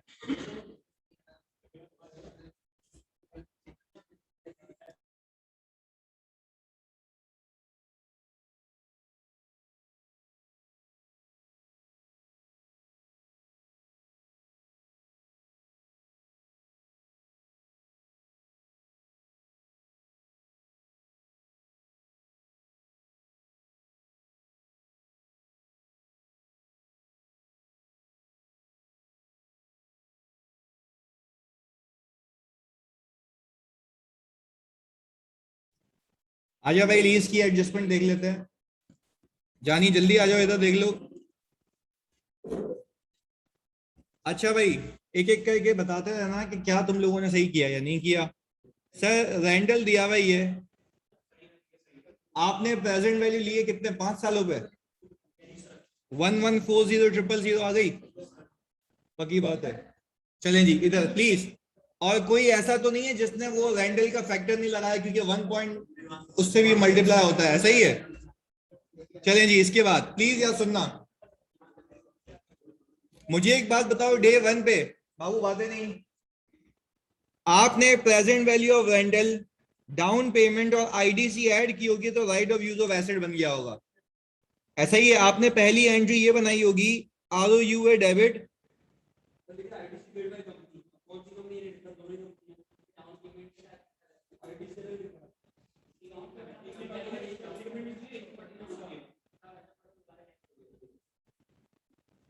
हाँ भाई, एक 20 और 75,000 का सम कितना है? यही आ रही होगी एग्जैक्ट मैम, यही आ रही होगी। कितने आ रही है? 195। और सर लीज लायबिलिटी कितनी? यही है। अच्छा जी सर प्लीज सुनिएगा यार, देखो वो कहता ये है टैक्स वाला कि वो सिर्फ पेमेंट पेमेंट को मानता है, ऐसा ही है। अब जरा फोकस करना। मैं आ गया पहले 2019 पे। हमने बखूबी सीखा हुआ है कि जब भी एडवांस रेंटल का केस होगा तो हमने शेड्यूल में पहले ओपनिंग, फिर प्रिंसिपल, फिर एडजस्टेड ओपनिंग। बताओ यहां तक कितने लोगों ने सही किया? 857637। यही है। लीज लायबिलिटी ये थी भाई, लीज लायबिलिटी वो अमाउंट होती है जो आपको पे करनी है सामने वाली काउंटर पार्टी को। तो आपने डाउन पेमेंट वगैरह तो ऑलरेडी पे की हुई है ना, उसका तो कुछ होना भी नहीं चाहिए। सर 857637 पे प्लीज सुनना, आपने कितने महीने का इंटरेस्ट बुक किया होगा? 6 महीने का, ऐसा ही है। आपने 6 महीने का इंटरेस्ट बुक किया जुलाई से लेकर दिसंबर। और फिर आपने किया ये कि यही जो आपका ओपनिंग है यही बन गया क्लोजिंग। फिर बाकी अगले साल 6 महीने का इंटरेस्ट वापस से बुक होगा, ये रहा। अगले साल यानी 2020 में जब आप जून में पहुंचेंगे तो आप जुलाई की पहली तारीख को एक रेंटल की पेमेंट करेंगे। वो रेंटल कितने का है जल्दी बताओ? 282,363 सर, 282,363 का आप जो रेंटल पे करेंगे, सही है जी, इसके अंदर पूरे साल का इंटरेस्ट होगा, जिसमें से 6 महीने आपने बुक पिछले साल किए, 6 महीने इस साल बुक किए हैं। तो आप प्लीज जरा एक इसको और एक इसको प्लस करें, कितना आता है टोटल इंटरेस्ट एक्सपेंस?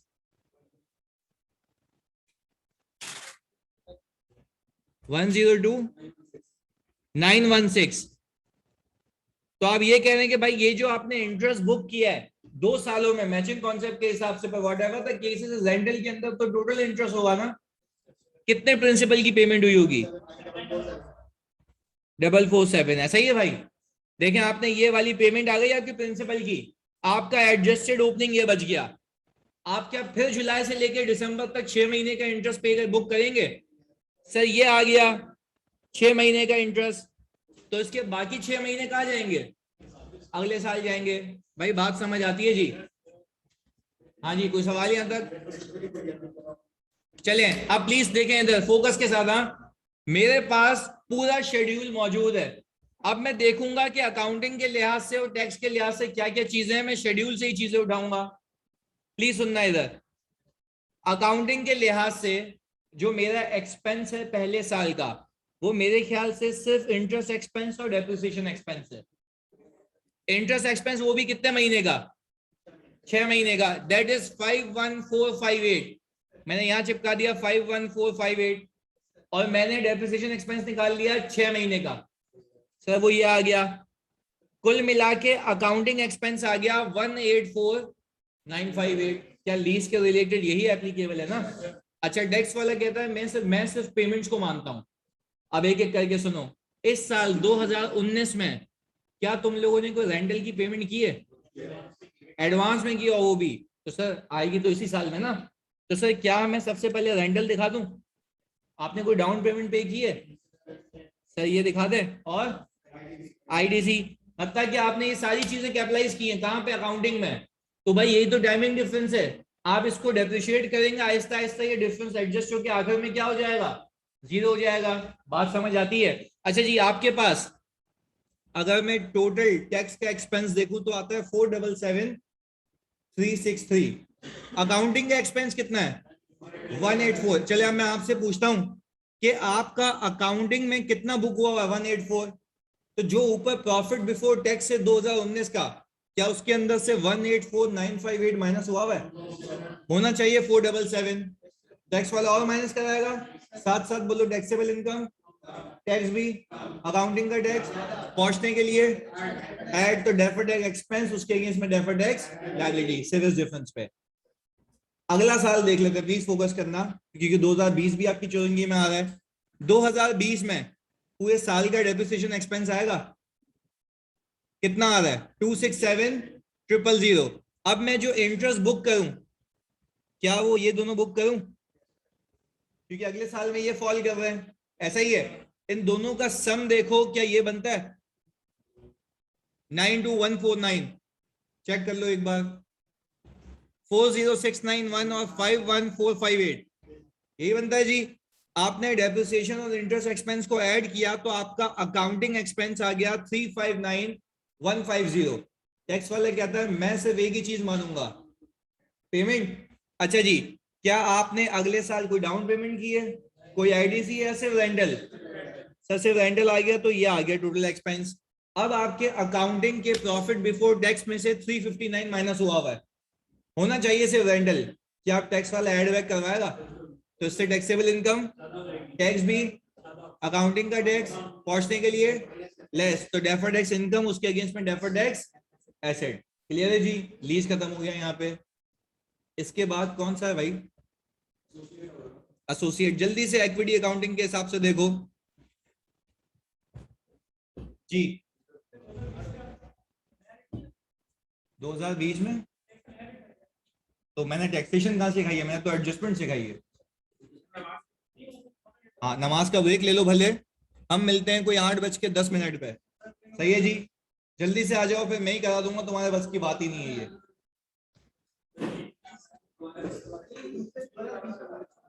प्लीज हो गया था।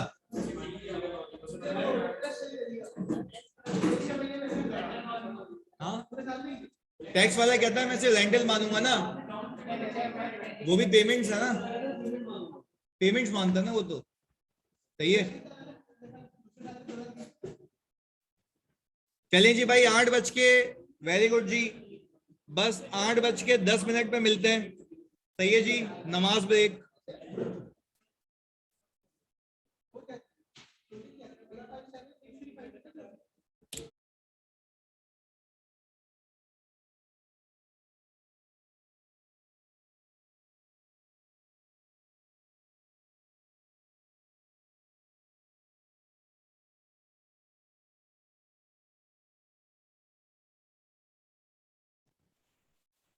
अस्सलाम वालेकुम।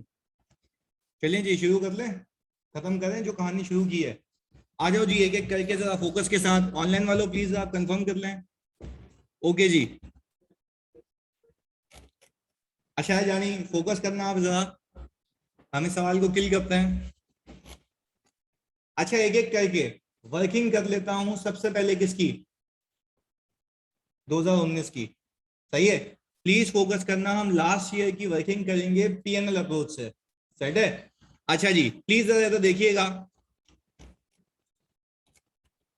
आप सबसे पहले प्रॉफिट पिक करें कितने का, 1.2 मिलियन का, ऐसा ही है। चलें जी, 1.2 मिलियन का मैंने प्रॉफिट पिक किया, ये अकाउंटिंग के लिहाज से, इसके अंदर मैं एडजस्टमेंट्स करूं। चलें जी एडजस्टमेंट्स देख लेते हैं भाई। हाँ भाई, सबसे पहले डेप्रिसिएशन की एडजस्टमेंट 1 लाख रुपए की आ रही है। अच्छा 1 लाख रुपए की एडजस्टमेंट ऐसे आ रही है मेरा भाई कि 2019 में 1,020,000 का डेप्रिसिएशन आ रहा है अकाउंटिंग में, और टैक्स का डेप्रिसिएशन आ रहा है 1,120,000। तो अकाउंटिंग का डेप्रिसिएशन कम है और टैक्सेशन का डेप्रिसिएशन ज्यादा है। कितने से, 1 लाख रुपए से। तो सर हमने जब इसको 1 लाख रुपए से यहाँ पे माइनस किया तो इसके ऊपर आ गया सर हमारा डेफर्ड टैक्स एक्सपेंस। मैं टिक लगाता जाऊंगा जिस पे हम कंक्लूड करते जा रहे हैं। सही है, अच्छा अब फोकस के साथ, अब मैं आ गया लीज वाली एडजस्टमेंट के ऊपर। लीज की एडजस्टमेंट के ऊपर अगर मैं देखूं, प्लीज आप लोग कंक्लूड करेंगे, अकाउंटिंग का एक्सपेंस ये है, टैक्स का एक्सपेंस ये है, तो क्या टैक्स वाला मुझे और माइनस करवाएगा 19 में 292,405? तो सर क्या मैं यहाँ पे 2019 में 292,405 माइनस करूंगा तो डेफर्ड टैक्स एक्सपेंस आ जाएगा, ऐसा ही है। अब जरा प्लीज फोकस करना अक्रूड रैंड के ऊपर, आपको सवाल में दी हुई इंफॉर्मेशन प्लीज जरा देखना। ये रही, इधर आप फोकस के साथ, आपको कहना ये चाह रहा है ये 2018 में अक्रूड 7 लाख था, 2019 में 650 है। जरा बैलेंस शीट को देख के समझो, 7 लाख के बजाय इस साल आपका अक्रूड रेंट 650 हो गया है, यानी आपके अक्रूवल में कमी आई है। अक्रूवल में कमी का मतलब समझते हो, एक्सपेंस कम है पेमेंट ज्यादा है। हाँ भाई ऑनलाइन ये बात समझ आ रही है, एक्सपेंस कम है पेमेंट ज्यादा है, और पेमेंट कितने से ज्यादा है 50,000 रुपए से, तो टैक्स वाले ने 50,000 माइनस करवाए होंगे एडिशनली, ऐसा ही है। तो मुझे एक बात बताएं, क्या मैं अपने आंसर में 50,000 माइनस करके डेफर्ड टैक्स एक्सपेंस बुक कर लूं? क्लियर है जी? देखो सिंपल सिंपल हिसाब किताब चल रहा है, हम पीएनएल अप्रोच कर रहे हैं 2019 की। क्लियर है?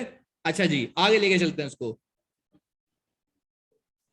देखो ओपनिंग के मुकाबले में क्लोजिंग लायबिलिटी कम होने का मतलब क्या क्या, एक्सपेंस कम है और उसकी पेमेंट ज्यादा है।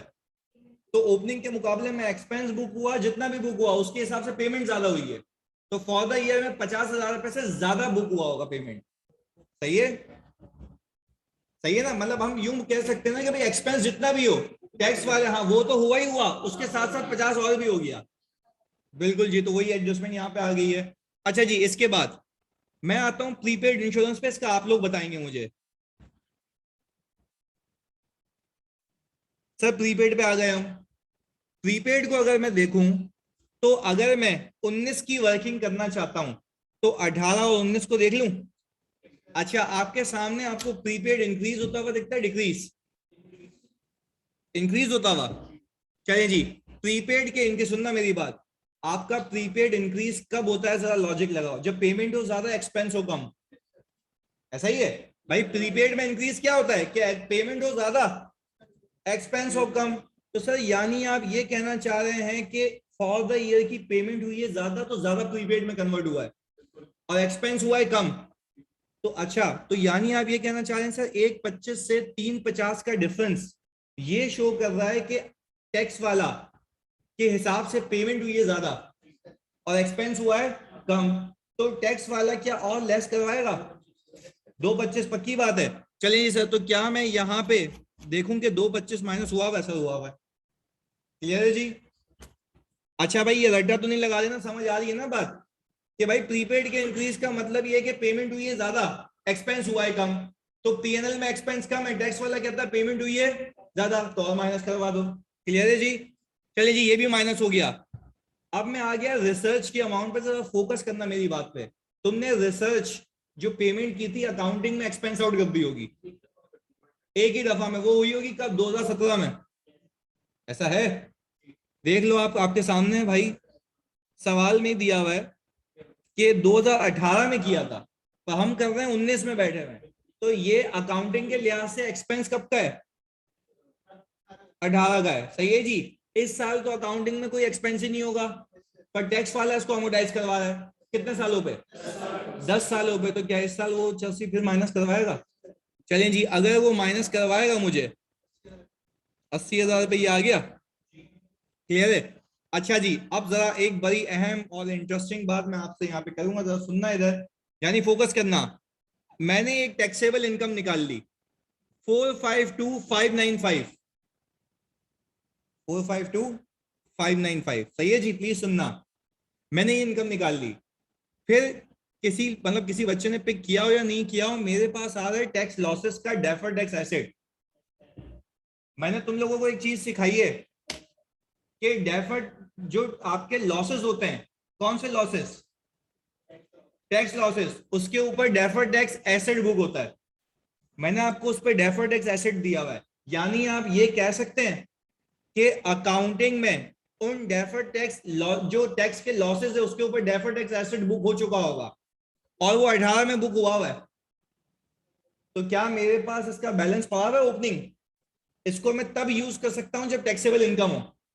पर मुझे एक बात बताओ, ये तो अगर फॉर एग्जाम्पल समझना मेरी बात, मैं ये कह रहा हूं कि मेरे जितने भी लॉसेस थे, मुझे पता था 18 के अंदर कि वो लॉसेस मेरा टैक्स सेव करेंगे, तो वो कंपनी का एसेट था, मैंने सिखाया कि डेफर्ड टैक्स एसेट बुक होता है उसके ऊपर, याद आ रहा है? अच्छा जी, तो क्या मैंने ये जो 37,500 है ये टैक्स लॉसेस है, ये टैक्स लॉसेस की वजह से बचा हुआ टैक्स? बचा हुआ टैक्स यानी जो टैक्स बचाएगा, ऐसा ही है? तो क्या मुझे इसको ग्रॉसअप करके बता सकते हो कितना आ रहा है? सर 1,50,000 का आपका टैक्स लॉसेस मौजूद हैं आपके पास, क्या इसको मैं यूज कर सकता हूं? ऐसा ही है, यानी सर आप ये कहना चाह रहे हैं कि 1,50,000 के टैक्स लॉसेस आप यूज कर सकते हैं। तो आपके पास क्या 2019 में 452,595 की इनकम है? अगर इतनी इनकम है तो क्या इस पे टैक्स दे दूं या 1,50 में माफी क्लेम करूं अपनी?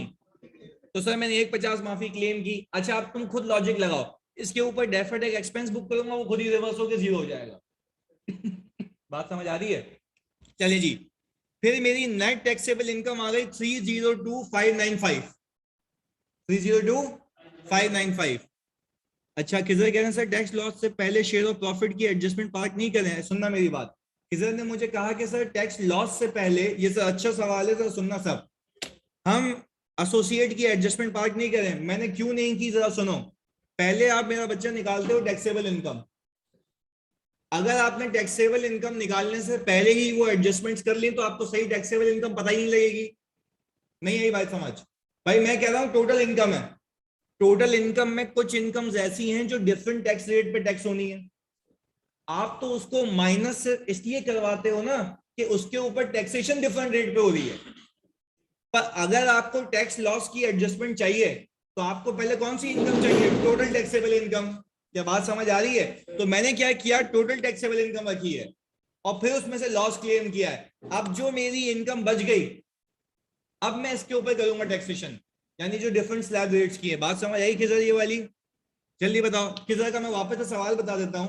किधर ने सवाल से ये किया कि सर इसके अंदर जो टोटल इनकम है, टोटल इनकम के अंदर डिविडेंड इनकम भी होगी, share of profit from associate भी होगा, what ever the case is, दोनों डिफरेंट टैक्स रेट पे टैक्स होने वाली है। ऐसा है? अच्छा, तो वो कह रहे हैं सर आपने पहले क्यों नहीं माइनस किया? मैंने ये कहा पहले माइनस कर लेता तो हो सकता है मेरा टोटल टैक्सेबल इनकम कम हो जाती और फिर आप लॉसेस कम क्लेम कर लेते, जबकि आपको पहले लॉसेस क्लेम करने होते हैं, बाद में टैक्स देना होता है। क्या बात समझ आ रही है जी? किधर क्लियर है जी ये वाली बात?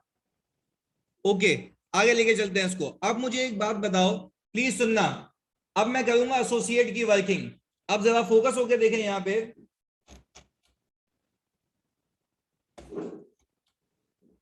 सर ड्यूरिंग द ईयर हमारे लिमिटेड ने 30% परचेज किया है 1750 का। प्लीज जरा फोकस होकर सुनना। हम इक्विटी अकाउंटिंग के अंदर जानिए सबसे पहले इक्विटी का शेयर निकाल के चेक करते हैं, हाँ या नहीं? चलिए जी, अब मुझे एक बात बताओ, सबसे पहले 1 मिलियन और 4.5 मिलियन मैंने रखा होगा, ये रहा सर वर्किंग में 1 मिलियन और 4.5 मिलियन, टोटल आ गया 5.5 मिलियन। प्लीज जरा इसका 30% निकालो, कितना आता है? 1650। और आपके पास इन्वेस्टमेंट कितने की आ रही है? 1750। दैट मीन्स कि कोई बार्गेन परचेज गेन नहीं है, और सेपरेट बुक्स में इक्विटी अकाउंटिंग हो सकती है ना, तभी हम कर रहे हैं। चलिए जी, इसके बाद पर मैं आपसे एक चीज पूछ रहा हूं, जरा फोकस होके बताना, फोकस होके। आपकी एसोसिएट ने क्या 2019 में कोई डिविडेंड डिक्लेयर किया है? पक्की बात है? और आपने ये इन्वेस्टमेंट भी 19 में खरीदी है। चले, अब मुझे एक बात बताओ, 19 की कौन सी डेट पे परचेज की है, ये भी बताओ। सवाल तुम लोगों के पास है बाबू। जनवरी में, 1 जनवरी पे, सही है जी। अच्छा, अगर मेरी भाई तुम लोगों ने 1 जनवरी पे ये इन्वेस्टमेंट को परचेज किया तो रिपोर्टिंग डेट तक एसोसिएट ने कुछ ना कुछ कमाया है और कोई डिविडेंड भी दिया है। वो प्रॉफिट कितना है एसोसिएट का कमाया हुआ?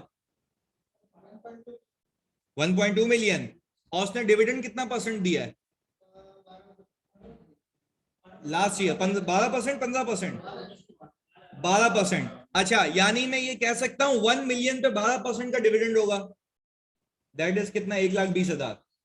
अच्छा, यानी आप ये कहना चाह रहे हैं, कैलकुलेटर आपके पास होना चाहिए, 1.2 मिलियन का प्रॉफिट कमाया एसोसिएट ने, जिसमें से 1,20 का डिविडेंड दे दिया। नेट अनडिस्ट्रीब्यूटेड प्रॉफिट कितना है फॉर द ईयर का? 1080। जरा 4.5 मिलियन में 1080 ऐड करो, 5580 आता है, ये तुम्हारे सामने। अच्छा, अगर एसोसिएट की बैलेंस शीट गिवन होती उसमें भी यही आ रहा होता, वहां से पिक कर लेते। आप प्लीज सुनिएगा जरा फोकस के साथ। आपने 1080 निकाल लिया डिफरेंस, जो मैंने अभी तुम्हें कैलकुलेट करवाया। क्या 1080 भाई डिस्ट्रीब्यूटेड है या अनडिस्ट्रीब्यूटेड है? अच्छा, इसके ऊपर 30% ये आ गया 324000। क्या ये चीज इन्वेस्टमेंट में ऐड हुई होगी या डिस्ट्रीब्यूटेड ऐड हुआ होगा?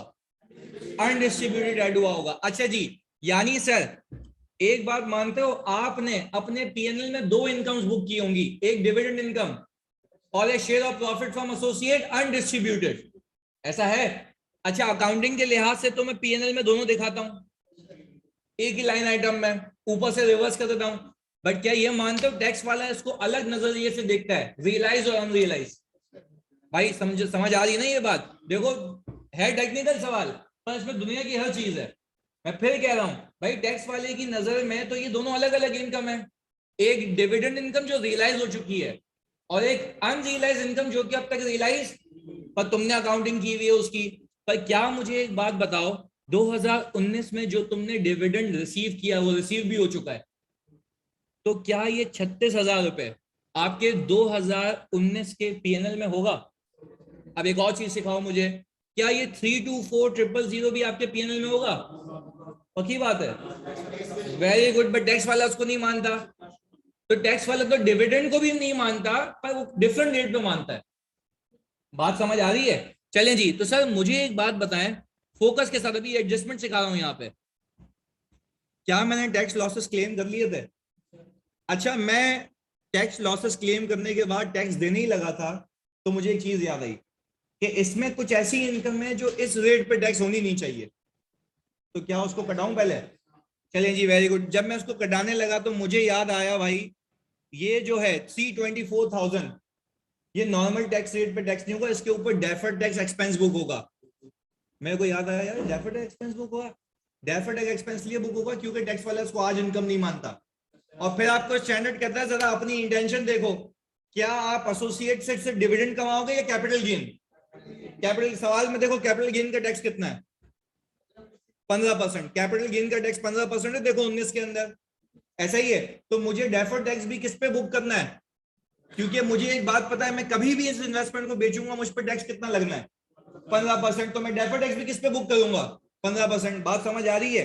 फिर मुझे एक और चीज याद आई, इसके अंदर भाई डिविडेंड भी शामिल है। डिविडेंड पे भी मैं डायरेक्ट टैक्स नहीं दे सकता था। अच्छा, डिविडेंड पे एक बात याद रखना, टैक्स इसी साल दे रहा हूँ, रेट अलग है, तो उसको भी मैंने माइनस किया क्योंकि कितने परसेंट पे टैक्स होगा? यानी सर आप ये कहना चाह रहे हैं कि डिविडेंड करंट टैक्स में आएगा 10% पे, और जो share of profit from associate है वो करंट टैक्स में नहीं आएगा, वो डेफर्ड टैक्स में आएगा, क्योंकि उस पर टैक्स अभी बनता पर अकाउंटिंग के लिहाज से साल बनता है।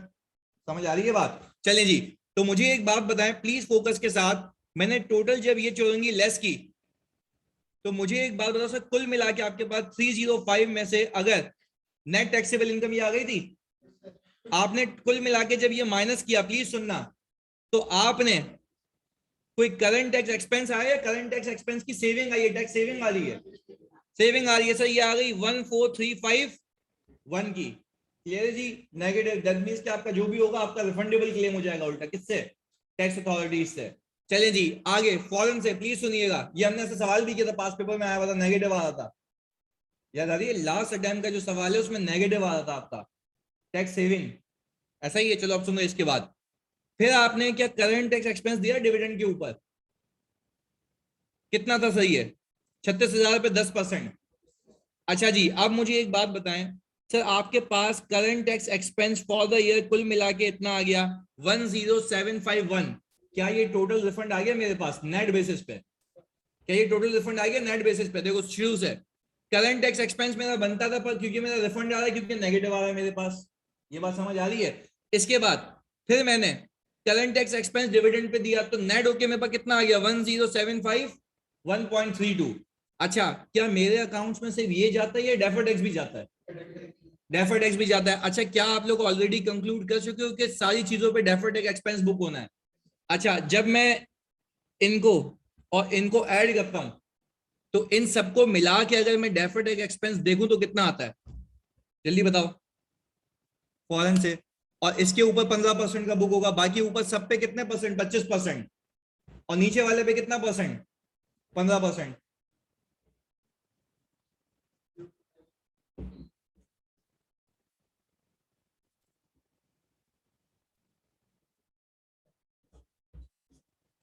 एक लाख 292,405, 50,000, 225, 80,000 और 150, इन सबको ऐड करो, इसके ऊपर लगा दें आप 25%।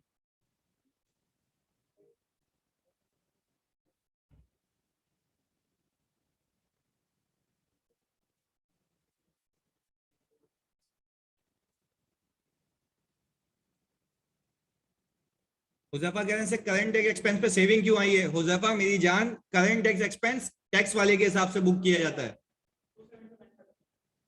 272,951 यही आ रहा है, पक्की बात है।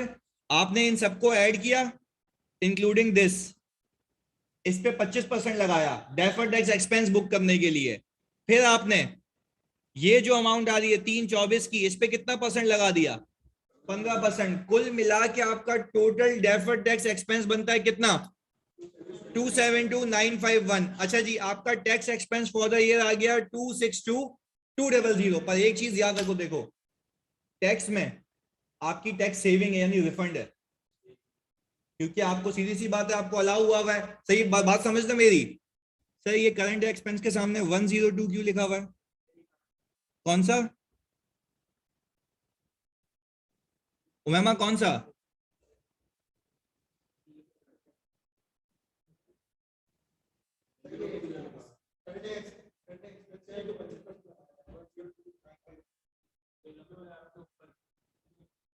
कौन सा, ये वाला?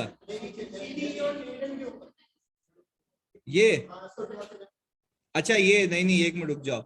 ये वाली जो चीज है ना, ये वाली, ये अमाउंट खाली गलत लिखी हुई है, मतलब ये इसको नहीं समझो, खाली तुम इस पे परसेंटेज लगाओ, 57405 पे लगी है।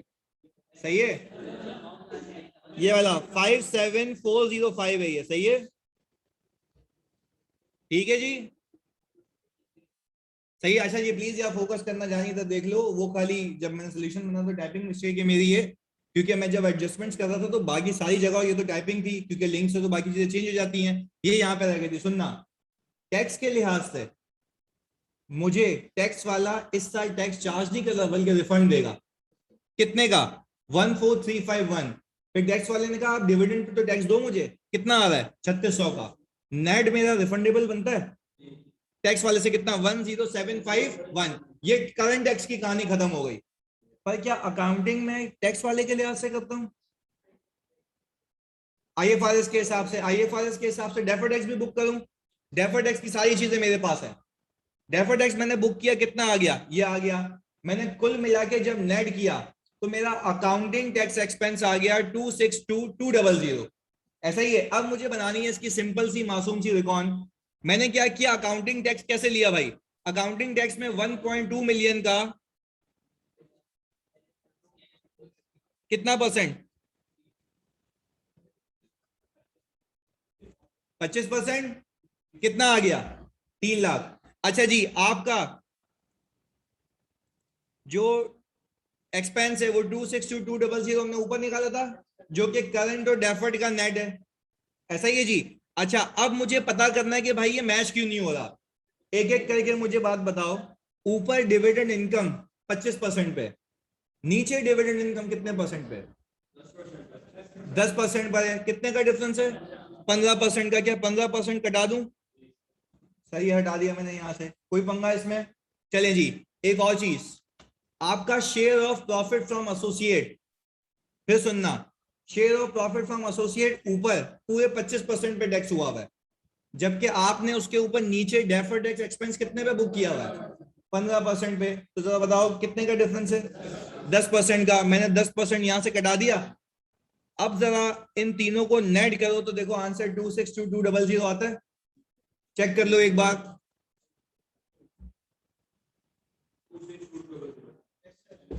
यही है जी, पहला साल खत्म हो गया along with all other adjustments.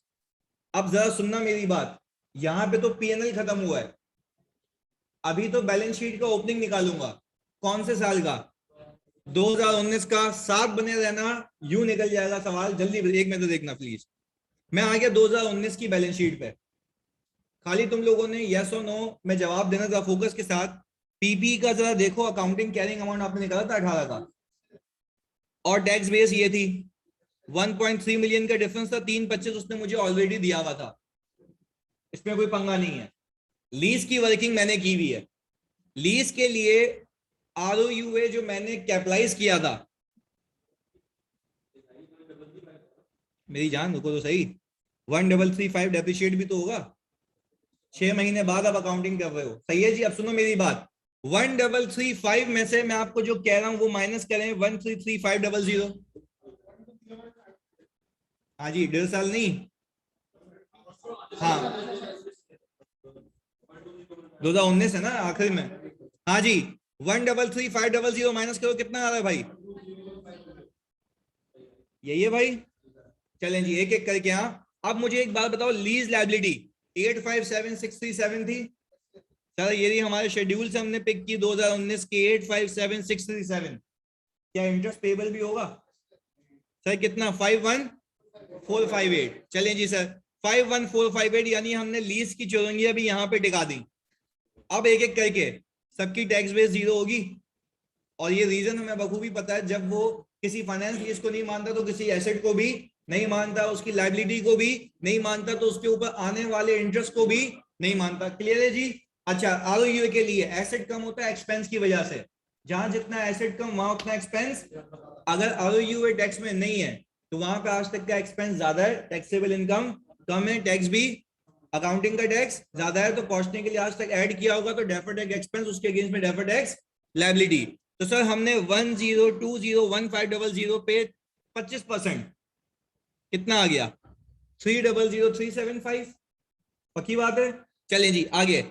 फिर लीज लायबिलिटी और इंटरेस्ट पेबल पे मुझे इतना पता है लायबिलिटी इंक्रीज होती है एक्सपेंस की वजह से, तो जहां जितनी लायबिलिटी ज्यादा वहां उतना एक्सपेंस ज्यादा। अगर मैं देखता हूं कि टैक्स में कोई लायबिलिटी नहीं है, दैट मींस कि इसके अगेंस्ट में कोई एक्सपेंस भी नहीं है, तो टैक्सेबल इनकम ज्यादा या कम? एक्सपेंस नहीं तो टैक्सेबल इनकम ज्यादा, टैक्स भी अकाउंटिंग का टैक्स पहुंचने के लिए लेस किया होगा, तो डेफर्ड टैक्स इनकम बुक किया होगा, उसके अगेंस्ट में डेफर्ड टैक्स एसेट। तो सर मुझे एक बात बताएं, मैंने इसके अगेंस्ट में डेफर्ड टैक्स एसेट बुक कर लिया, ऐसा ही है जी इधर। अब मुझे एक बात बताओ, इन्वेस्टमेंट इन एसोसिएट जरा फोकस करना।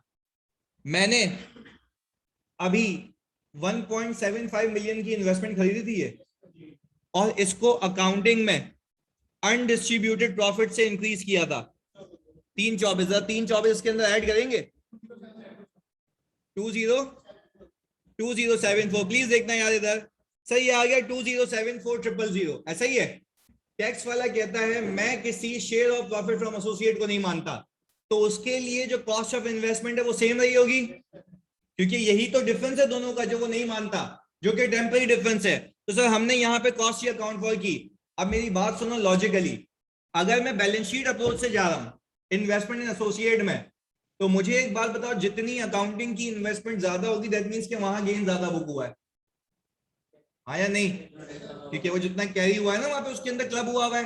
अगर टैक्स में एसेट कम है तो वहां पे इनकम बुक, अगर इनकम बुक नहीं हुई है तो आज तक की टैक्सेबल इनकम कम, टैक्स भी अकाउंटिंग का टैक्स पहुंचने के लिए डेफर्ड टैक्स एक्सपेंस, उसके केस में डेफर्ड टैक्स लायबिलिटी। तो सर ये 324 का ही तो डिफरेंस आ गया, देखो जिसके ऊपर मैंने क्या बुक किया, डेफर्ड टैक्स लायबिलिटी। बात समझ आती है यहां तक? चलिए जी, इसके बाद गोली गोली तीन तो सीधे सीधे आपको सवाल में अक्रूड रेंट दिया हुआ देखो। अच्छा, रेंट अक्रूड का मतलब है your liability in accounting. Tax वाला किस बेसिस पे मानता है? कैश बेसिस पे। तो टैक्स वाले ने आज तक जब इसकी लायबिलिटी नहीं मानी तो मींस इसका एक्सपेंस आज तक नहीं माना। आज तक अगर एक्सपेंस नहीं माना तो टैक्सेबल इनकम ज्यादा रही होगी, टैक्स भी अकाउंटिंग का टैक्स पहुंचने के लिए डेफर्ड टैक्स इनकम, उसके अगेंस्ट में डेफर्ड टैक्स एसेट। सर देखिए हमने डेफर्ड टैक्स एसेट बुक किया इसके अगेंस्ट में, क्लियर हो यहां तक? चलिए जी, प्रीपेड इंश्योरेंस। हमजा प्रीपेड हमारा एसेट है, टैक्स वाला पेमेंट बेसिस पे मानता है। अच्छा तो मुझे एक बात बता, जो पेमेंट बेसिस पे एक्सपेंस मानता है ना, तो वहां पे एसेट नहीं आ रहा, दैट मींस कि वहां पे आज तक का एक्सपेंस ज्यादा है ना, क्योंकि पेमेंट बेसिस पे उसने आज तक एक्सपेंस माना है। तो वहां पे अगर आज तक का एक्सपेंस ज्यादा है तो टैक्सेबल इनकम टैक्स भी अकाउंटिंग का टैक्स पहुंचने के लिए डेफर्ड एक्सपेंस, उसके अगेंस्ट में डेफर्ड टैक्स लायबिलिटी। सर ये आ गया आखिरी रिसर्च। रिसर्च हमारे पास अकाउंटिंग में जीरो होगा क्योंकि हमने तो एक्सपेंस आउट कर दिया है। टैक्स वाले की नजर में क्या होगा? एसेट होगा ना। अच्छा, अब एसेट भी अगर मैं देखूं तो तुम बताओ कि 2 साल की अमोर्टाइजेशन के बाद कैसे पता 2 साल की अमोर्टाइजेशन? अच्छा, खर्चा कितना किया था ये देख के बताओ। 8 लाख का। तो 8 लाख खर्चा कब किया था? 2018 में। 2 साल बाद 640 आ रही है। अच्छा जी, 2 साल बाद टैक्स में 640 आने का मतलब ये कि यहाँ पे एक्सपेंस कम है, तो टैक्सेबल इनकम टैक्स भी अकाउंटिंग का टैक्स पहुंचने के लिए लेस, तो डेफर्ड टैक्स वापस से 640 टैक्स में एसेट आ रहा है। टैक्स में एसेट आने का मतलब है यहाँ पे आज तक का एक्सपेंस कम है, तो टैक्सेबल इनकम टैक्स भी अकाउंटिंग का टैक्स वहां पहुंचने के लिए आज तक आपने लेस किया हुआ, तो डेफर्ड टैक्स इनकम, उसके अगेंस्ट में डेफर्ड टैक्स एसेट। चलें जी, मेरे ख्याल से जितने भी लाइन आइटम दिए हुए सब अकाउंट फॉर हो गए। सारे के सारे अकाउंट फॉर करने के बाद मेरा भाई मेरी नेट बेसिस पे डेफर्ड टैक्स लायबिलिटी आती है 211,701.3। 2019 खत्म। चलें जी सर, ये तो हो गया डन। पर अब सुनना, 2020 की गेम ही अलग है। मतलब ये साथ साथ करेंगे, हो जाएगा, कोई मसला नहीं है। तुम लोग उसको मतलब री अटेम्प्ट भी कर सकते हो, जरा फोकस करना है इधर। 211,701 की डेफर्ड टैक्स लायबिलिटी आ रही है, ये कितने परसेंट पे बुक हुई हुई है भाई? 25% पे, apart from investment in associate. नहीं आई बात समझ? सर इन्वेस्टमेंट इन एसोसिएट जो आपने बुक की है ना मेरा भाई, वो 15% पे की हुई है, ऐसा ही है? तो सर दैट मींस कि आपको एक बात समझनी चाहिए, जो total net deferred tax liability है इसमें 25 और 15 का ब्लेंड है। बात समझ आ रही है? अच्छा जी, अब आप मूव कर जाएंगे अगले साल। अगले साल जरा सवाल में देख के बताओ टैक्स रेट कितना हो गया जो आपको पहले पता ही नहीं था। 30%। चलें अब जरा प्लीज या फोकस के साथ मुझे जवाब देना।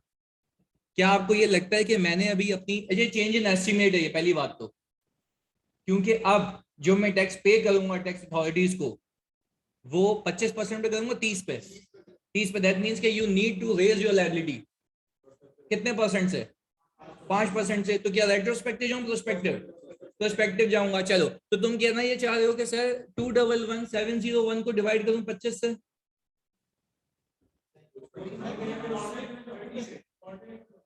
नहीं देखिए, मैं तो पहले, पर एक मसला है, अगर 211, वेरी गुड, ये पिक करना था, ये भी एग्जामिनर ने आज तक नहीं पूछा। मैं कह रहा हूँ 211,701 में तो उसकी भी तो डेफर्ड टैक्स लायबिलिटी है जो कि क्या है, एसोसिएट है। पहले उसको हटाएं, फिर 25 से 30 पे लेके जाएं, यानी 5% का एडिशनल एक्सपेंस बुक करूं एक्सेप्ट एसोसिएट। हाँ भाई क्लियर है, ये बात समझ आ रही है? चलिए जी, यानी सर मैंने प्लीज अगर फोकस करना, टी अकाउंट में ये सही रखा हुआ है 211,701.32, ऐसा ही है। ये ओपनिंग बैलेंस है डेफर्ड टैक्स लायबिलिटी का। मुझे इतना पता है, प्लीज सुनिएगा, मुझे इतना पता है कि चेंज इन रेट 211,701 में से 48,600 की मैं माइनस कर दूं लायबिलिटी, क्योंकि इसके अंदर ये शामिल है ना। अब वो लायबिलिटी बन गई जो एक्सक्लूडिंग 15% वाली है, वो टोटल 25% पे है, जो कि अब वो टोटल कितने पे टैक्स होगी? तो 5% से और एक्सपेंस बुक करूं, तो प्लीज मुझे बताएं 211,701 डिवाइडेड बाय 25 मल्टीप्लाई बाय 5 कितना आता है? माइनस 48,600।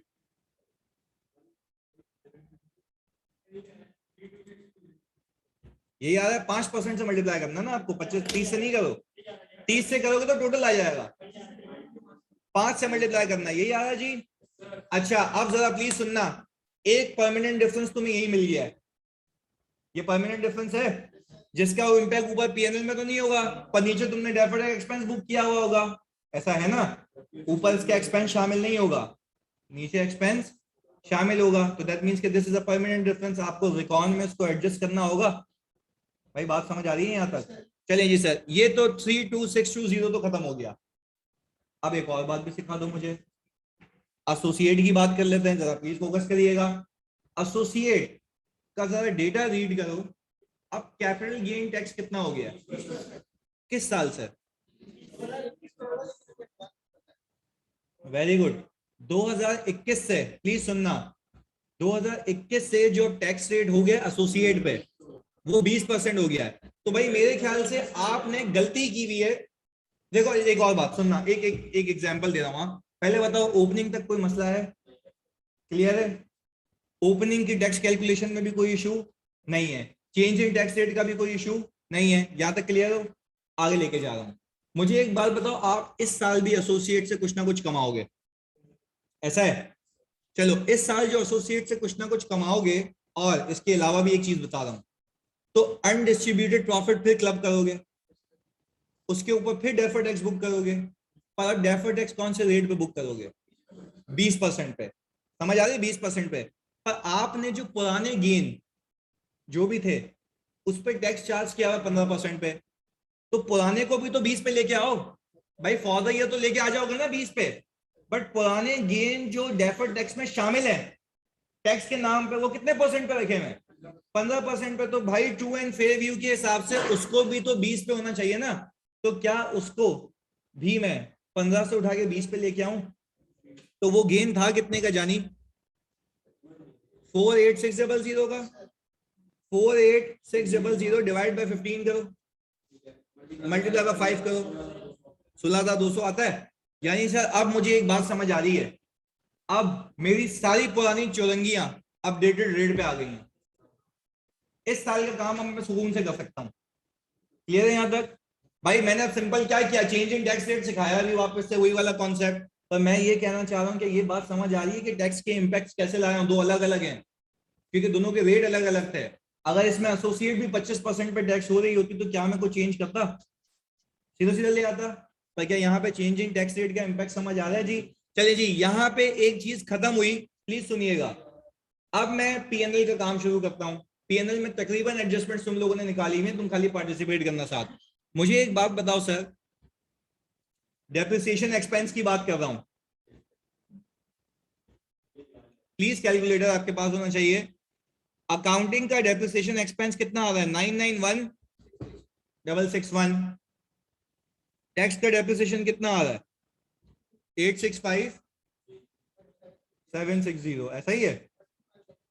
अच्छा, यानी हमारा जो टैक्स का डेप्रिसिएशन है कम है, तो वो ऐड करवाएगा कितने से? यही है भाई, डेफर्ड टैक्स इनकम आ जाएगी। और गेन ऑन डिस्पोजल भी है, ऐसा ही है। तो गेन ऑन डिस्पोजल की एडजस्टमेंट अगर मैं देखूं, 444862 बुक हुआ है। 38,000 रुपए का बुक होना चाहिए, और कितना बुक करूं?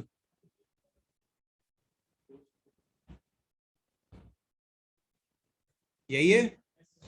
अच्छा, अब एक आखिरी बात बता दो मुझे कि सर जो आपका रीवैल्यूएशन सरप्लस है फॉर द ईयर, क्या वो पीएनएल को हिट करेगा या ओसीआई? उसकी यहाँ पे कोई एडजस्टमेंट? तो क्या उसके ऊपर डेफर्ड टैक्स तो बुक करूंगा ना, पर वो पीएनएल से करूंगा या ओसीआई से ही? ओसीआई से उसका काम वहां हो जाएगा। समझ आ रही है बात? इसका पीएनएल में कोई ताल्लुक नहीं है। बात क्लियर है? चलिए जी। अच्छा, अब समझने की बात है, सुनना इधर। लीज एडजस्टमेंट अभी निकालनी है, कौन से साल की? 2020 की। हमने इसकी वर्किंग ऑलरेडी की हुई है। 2020 में 359150 का एक्सपेंस अकाउंटिंग के लिहाज से। टैक्स वाला कहता है 282363। तो क्या सर हमने एक्सपेंस ज्यादा बुक किया हुआ है? और टैक्स वाला बोलता है कम। तो वो एडबैक करवा देगा कितना? 76786। सर ये आ गया 76786। डेफर्ड टैक्स इनकम आ रही है। अब जरा प्लीज फोकस, हम आ गए एसोसिएट की वर्किंग पे। एसोसिएट की वर्किंग में जरा देख के बताओ इनकम कितनी आ रही है एसोसिएट की, और उसने डिविडेंड कितना दिया है?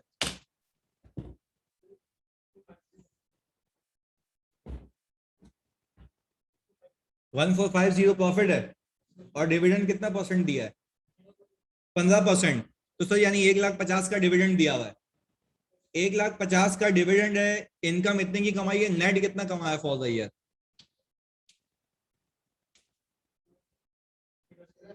1300। सर ये रहा 1300 आया होगा। अगर तुम इक्विटी का सिर्फ फॉर द ईयर का डिफरेंस लो अनडिस्ट्रीब्यूटेड, आज तक का तो ओपनिंग से आ जाएगा ना, पर मैं अगर फॉर द ईयर की बात करूं तो इन दोनों का डिफरेंस आ रहा है अनडिस्ट्रीब्यूटेड, जो कि मेरी इन्वेस्टमेंट की वैल्यू में क्लब होने जा रहा है। क्या वो 13000000 था?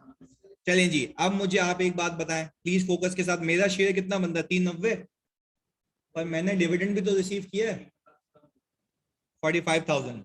सही है जी। अच्छा, यानी मैंने कुल मिला के एसोसिएट से इतना कमाया है, जिसमें से 45,000 रुपये डिविडेंड के नाम पे, बाकी अनडिस्ट्रीब्यूटेड के नाम पे। चलो अब मैं तुम लोगों से एक बात पूछता हूं, क्या 390 मेरी इनकम है? पर क्या अभी टैक्स दूंगा या बाद में? किस फॉर्म में दूंगा? कैपिटल गेन की फॉर्म में, क्योंकि मेरी नीयत है मैं इसको बेचूंगा। इसके ऊपर टैक्स कितने परसेंट लगाऊं? Defer tax 20%? पक्की बात है? क्योंकि आपको पता है अगले साल कितने पे टैक्स होना है। तो अब मुझे एक और बात बताओ, पिछले साल की लायबिलिटी तो 15% पे बुक हुई हुई है, कर दी सही, वो भी 20 पे आ गई, ये साल भी किस पे आ जाएगा?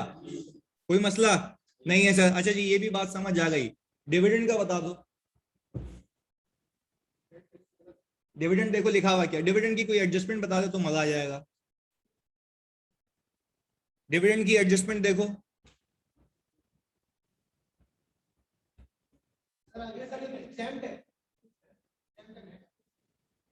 भाई क्या ही रहा है, हमार लिमिटेड की पॉलिसी है कि इन्वेस्टमेंट एसोसिएट को इस पे रखेगा। अच्छा जी, रिसीट बेसिस पे, पर आगे क्या क्या रहा है? Tax dividend, tax on dividend is 10% exempt from 2021। भाई अभी क्या ये आपके पीएनएल में शामिल है? अभी ये आपके पीएनएल में शामिल है? टैक्स वाला इस पे टैक्स लगाएगा एक सूरत में, अगर ये रिसीव हो गया है। देखो क्या इसके रिलेटेड कुछ इंफॉर्मेशन है? Dividend related to 2020 still receivable. यानी सर आप ये कहना चाह रहे हैं कि 2020 के पीएनएल में शेयर ऑफ प्रॉफिट भी शामिल है, डिविडेंड भी शामिल है।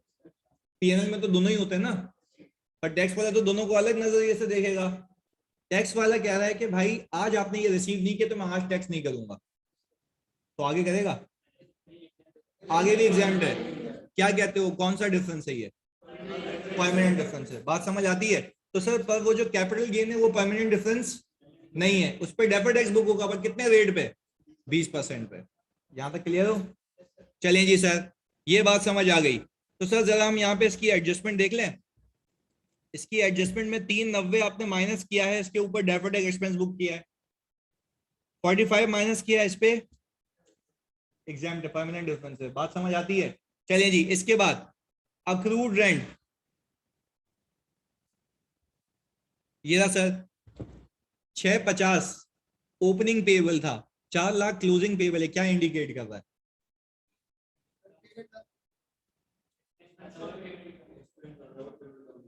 फिर देख लो, ये रहा 650 और 4 लाख, यानी आप कह रहे हैं कि सर पेमेंट ज्यादा है, एक्सपेंस कम है। अच्छा, तो यानी आप ये कह रहे हैं पीएनएल में एक्सपेंस कम चार्ज हुआ है, पेमेंट हुई है ज्यादा, और ये डिफरेंस क्या ही है? तो अगर टैक्स वाला बोलेगा और माइनस करो, और माइनस करो तो डेफर्ड एक्सपेंस कितने से? 150। चलें सर, 250 होगा ना? सही है जी। इसके बाद प्रीपेड इंश्योरेंस, 350 से 5 लाख पे आयो,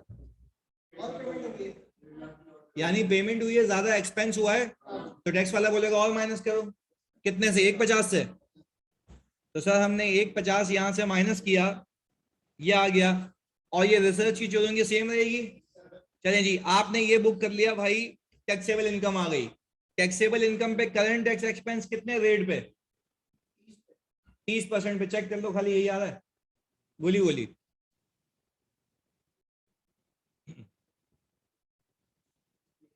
यही आ रहा है। अच्छा जी, अब प्लीज एक और चीज देखो सर, इस सवाल के अंदर प्लीज सुनना यार फोकस के साथ। इस सवाल के अंदर उसने ये कहा है कि आपकी प्रीवियस ईयर की कोई रीअसेसमेंट हुई है, अब वो आपसे टैक्स मांगेगा। पर याद रखना, जिस साल की रीअसेसमेंट होती है टैक्सेशन उसी रेट पे होती है। भाई जब गलती हुई थी उसी पे पे करूंगा ना। चलें जी, मुझे एक बात बताएं, कोई एक्सपेंसेस आपको डिसअलाउ हुए थे जो कि आपने क्लेम कर लिए थे, अब उस पर टैक्स देना पड़ेगा? अच्छा, अब अगर उसके ऊपर टैक्स देना पड़ेगा तो वो कितने एक्सपेंसेस क्लेम किए थे आपने? देखो, 160 के, अब 160 के ऊपर 25% कितना आता है? 40,000, यही है भाई। अब आप बोल रहे हो भाई आप टैक्स ले लो, पर एक चीज याद रखना, ये वो टैक्स है जिसका ऊपर कोई इंपैक्ट ही नहीं है, एडिशनली दे रहे हो, यानी इस साल के पीएनएल में इसका कोई चार्ज शामिल नहीं है। बात समझ आ रही है? लॉजिकल बात है, इस साल के पीएनएल में इसका एक्सपेंस है ही नहीं, तो पीएनएल में क्यों एडजस्ट करूंगा? क्या इसके ऊपर अलग से टैक्स दूंगा? चलो जी, फिर एक और भी मसला था, एक हमारी एग्रीकल्चरल इनकम थी जो कि एग्जाम थी, हम उसके ऊपर टैक्स देके बैठे हुए, मैं बोलूंगा तुम जो लीगल पेनल्टी पे मुझसे टैक्स ले रहे हो तो उसमें माफ भी करो, तो क्या फिर मैं अपनी डिडक्शन क्लेम कर लूं रिफंड? कितने परसेंट पे? 25% पे? कितना आ रहा है? 13750 आ रहा है। अच्छा, तो मैं टैक्स वाले को ये कहूंगा, सुनना, आपको मुझे टैक्स देना इतना है, सही है, लीगल एक्सपेंसेस पे आपने और इतना मांग लिया, पर हम इतनी सेविंग क्लेम करेंगे क्योंकि इस पे टैक्स बनता नहीं था, आप नेट इतने पैसे ले लें। क्लियर है जी? अच्छा, जब नेट इतने पैसे, तो उस पर लास्ट ईयर वाला रेट अप्लाई करेंगे, बिल्कुल जी सुए लगभग। अच्छा जी, इसके बाद 872642 नेट पेमेंट कर रहा हूं मैं किसको? टैक्सेशन अथॉरिटीज को, पर क्या ये टैक्स वाले के हिसाब से? Yes sir. पर अकाउंटिंग के लिहाज से क्या मुझे डेफर्ड टैक्स भी बुक करना है? अच्छा, अब अगर मुझे डेफर्ड, अच्छा फिर मैं पूछ रहा हूँ, जो रीअसेसमेंट होती है उसकी पीएनएल में कोई एडजस्टमेंट नहीं होती, इस साल की इनकम ही नहीं है ना, मैं क्यों एडजस्ट करूंगा? क्या अलग से टैक्स दे दूंगा उसके ऊपर? ऐसा है तो अलग से। और तो क्या इसके ऊपर प्लीज सुनिएगा, एक आखिरी चीज बहुत अहम, रीअसेसमेंट के ऊपर क्या कोई डेफर्ड टैक्स आएगा? देखो, रीअसेसमेंट तो प्रायर ईयर की होती है, डेफर्ड टैक्स तो फ्यूचर ईयर्स का होता है। बात समझ आ रही है नहीं? फिर से सुनो भाई, ये तो रीअसेसमेंट है ना, आप तो इस पे हाथ के हाथ दस्ती टैक्स दे रहे हो, कोई डिफरेंस थोड़ी ना है, आप तो टैक्स पे करके खत्म कर रहे हो, डेफर्ड टैक्स किस पे आता है? डिफरेंस है तो वो भी वो डिफरेंस है जो फ्यूचर में जाके क्या होंगे?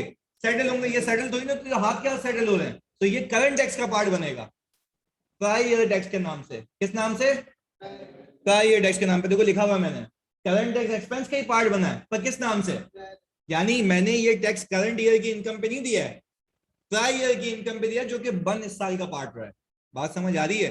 तो सर ये प्रेजेंटेशन होती है, कभी तुम किसी की फाइनेंशियल देखोगे ना, तो तुम्हें करंट टैक्स एक्सपेंस दिखेगा करंट ईयर पे, तो वो किस साल की इनकम पे होगा? इस साल की। और किसी बार औकात फाइनेंशियल्स में तुम देखोगे प्रायर ईयर टैक्स आ रहा होगा, तो वो क्या होगा? पिछले सालों के कोई भंड होंगे जो इस साल पे टैक्स दे दोगे, पर क्या वो डिफरेंस है तो ये हाथ क्या सेटल हो रहे हैं, तो उस पर डेफर्ड टैक्स बुक नहीं होगा। चलिए जी सर, आपने 872642 आ गया, प्लीज अब कैलकुलेटर आपके पास होगा, फोकस के साथ। सर ये जिसको मैं टिक कर रहा हूं अभी, इन तीनों को ऐड करके इस पे लगा दो आप कितना परसेंट? 30%।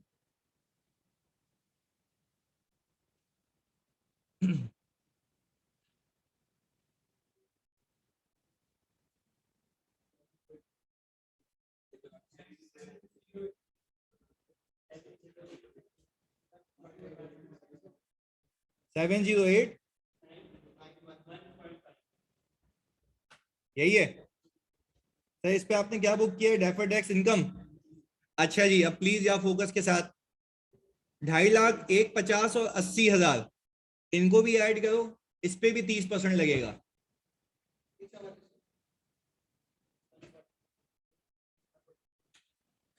अच्छा, अब इसके ऊपर एक बच गया 390, 390 पे कितना परसेंट पे डेफर्ड टैक्स? 78।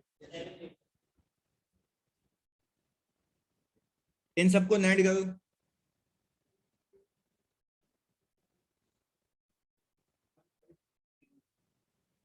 1511, यही आ रहा है 08, राउंडिंग ऑफ की वजह से, सही है जी। ये आ गया आपका नेट डेफर्ड टैक्स एक्सपेंस, सही है, क्योंकि एक्सपेंस ज्यादा है इनकम कम है। चलिए जी, नेट ये आ गया, पर आपको याद होगा सिर्फ ये डेफर्ड टैक्स नहीं है, वो चेंज इन रेट की वजह से भी था सर, वो ये रही चौरंगी, प्लीज जरा इन दोनों को ऐड करें।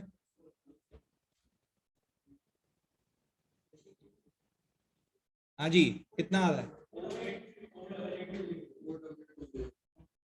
सर 48820, यही है आपके पास। अब सब मिला के आ गया tax expense for the year 1072570। सही है, ये इंक्लूडिंग डेफर्ड टैक्स एक्सपेंस है। अब बनाता हूं सर इसकी रिकॉन। रिकॉन के अंदर 3.5 मिलियन पे आप परसेंटेज लगा दें, कितनी? 30%। कितना आता है? 1050 आ गया।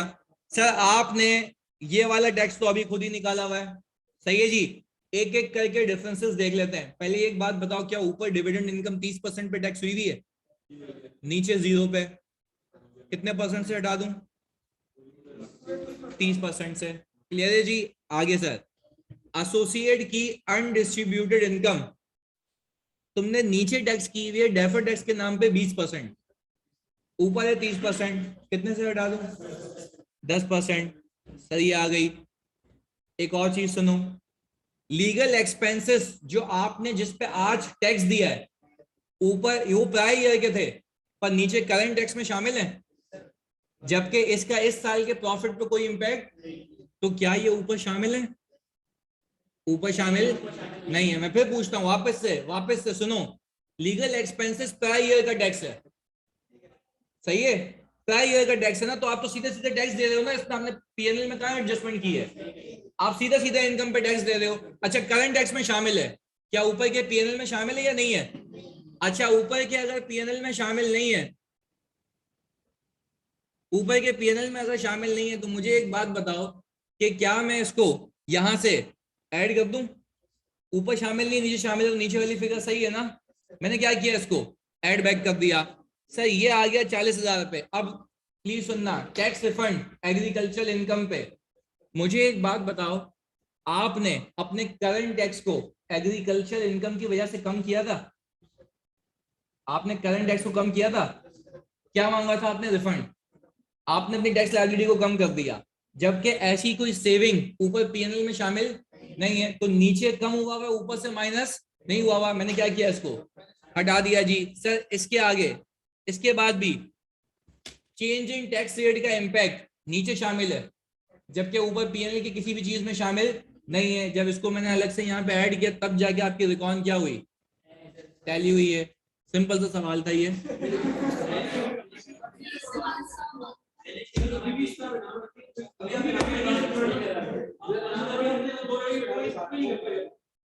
चलें जी, खैर हो गई। पर मैं तुम्हें एक बात बताऊं, ये मैं कसम खुदा की खा रहा हूं, ये सिर्फ करवाने का एक मकसद ये था, अभी भी इंसान के बच्चे बन जाओ। नहीं देखो, मैं तुम्हें सिर्फ एक चीज बताऊं, मैं कसम खुदा की, मतलब मैं जब बीमार भी था ना, तब भी ये सोचा था कि यार ये फेल नहीं होने चाहिए ये बच्चे। मैं तुम्हें कसम खा रहा हूँ। मैंने सवाल बनाया, सही है, ये मुश्किल सवाल था मुझे पता है, बट तुम ये देखो, ये सवाल करके इसमें सारी चीजें दुनिया की, हर एक एडजस्टमेंट है जो तुमने, change in tax rate, lease, हर एक जो मुश्किल से मुश्किल चीज हो सकती है वो यहाँ पे मौजूद है।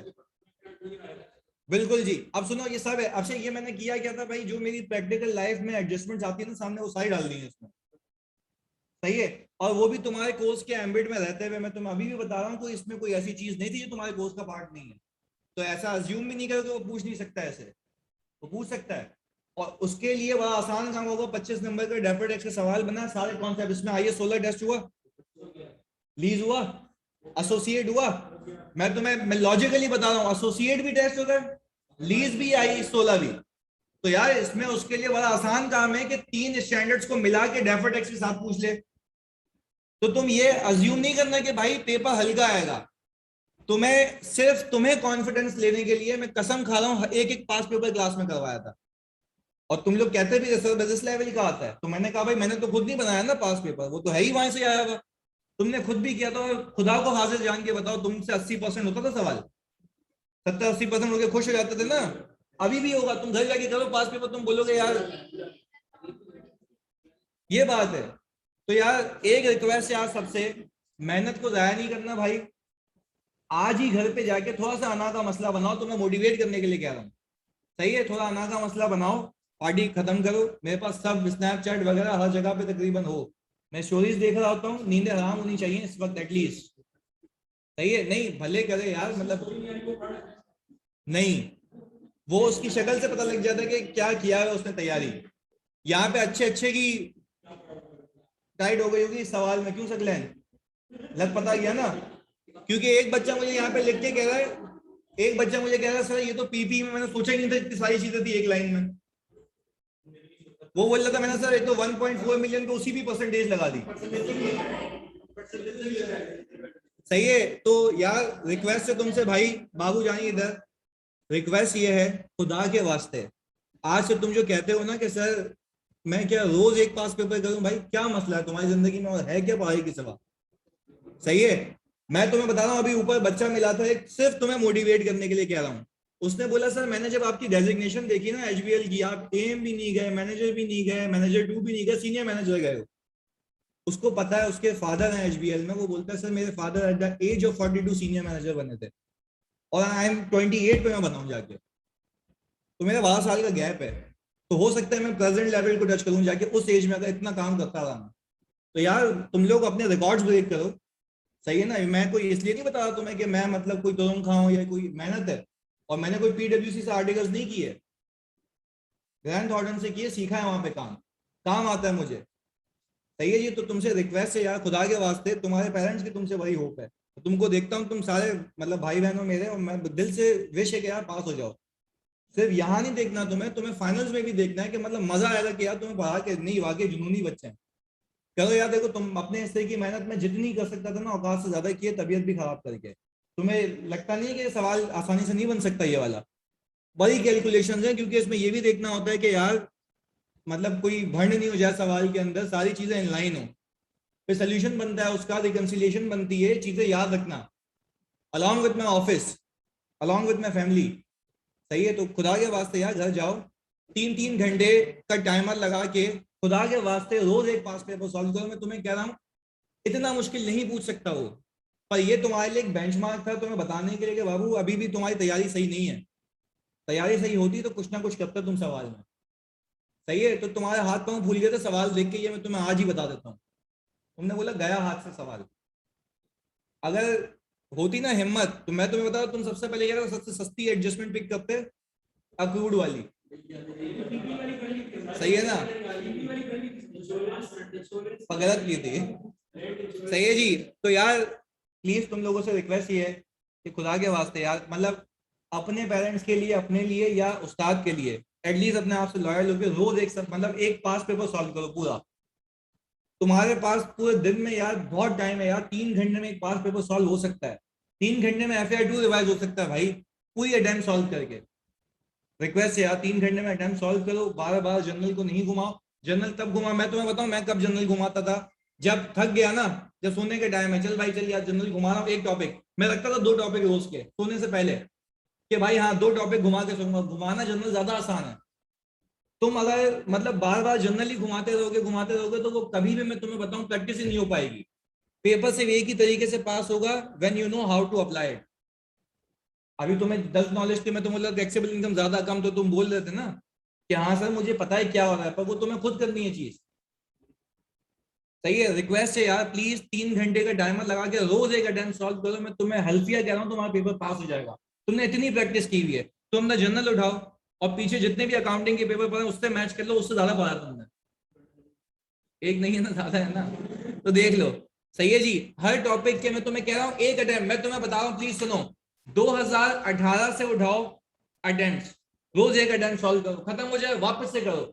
वापस से करने का पता तुक क्या है, तुम्हारी एफिशिएंसी या स्पीड में इजाफा होगा। नहीं, उसके पीछे सिर्फ कंसोलिडेशन के कर सकते हो, रीजन बीइंग कि आउटडेटेड है, बोरिंग कॉस्ट भी आया हुआ है उसमें, कैश फ्लो भी आया हुआ है, तो मैं तुम्हें रियलिस्टिक, बिल्कुल, तो वो बहुत पुरानी चीज है ना, तो तुम रियलिस्टिक रहो ना, 2018 से जाओ, मेरे सवाल खत्म हो जाए मेरे सवाल करो। पर मैं सिर्फ इतना कह रहा हूँ बार बार करो सवाल।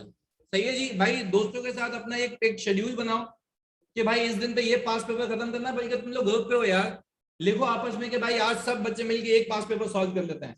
मैं तुम्हें टारगेट दे रहा हूँ 18 से 2018, जब से न्यू स्कीम आई है तुम लोगों को 2018 से पहला सवाल करना है। आज रात को 3 घंटे का टाइमर लगाओ, खत्म करो उसको यार, जान चलो पहले पास पेपर से। फिर अगले दिन दूसरा डिसाइड करो खुद, क्या भाई ये करते हैं, डिस्कशन करेंगे।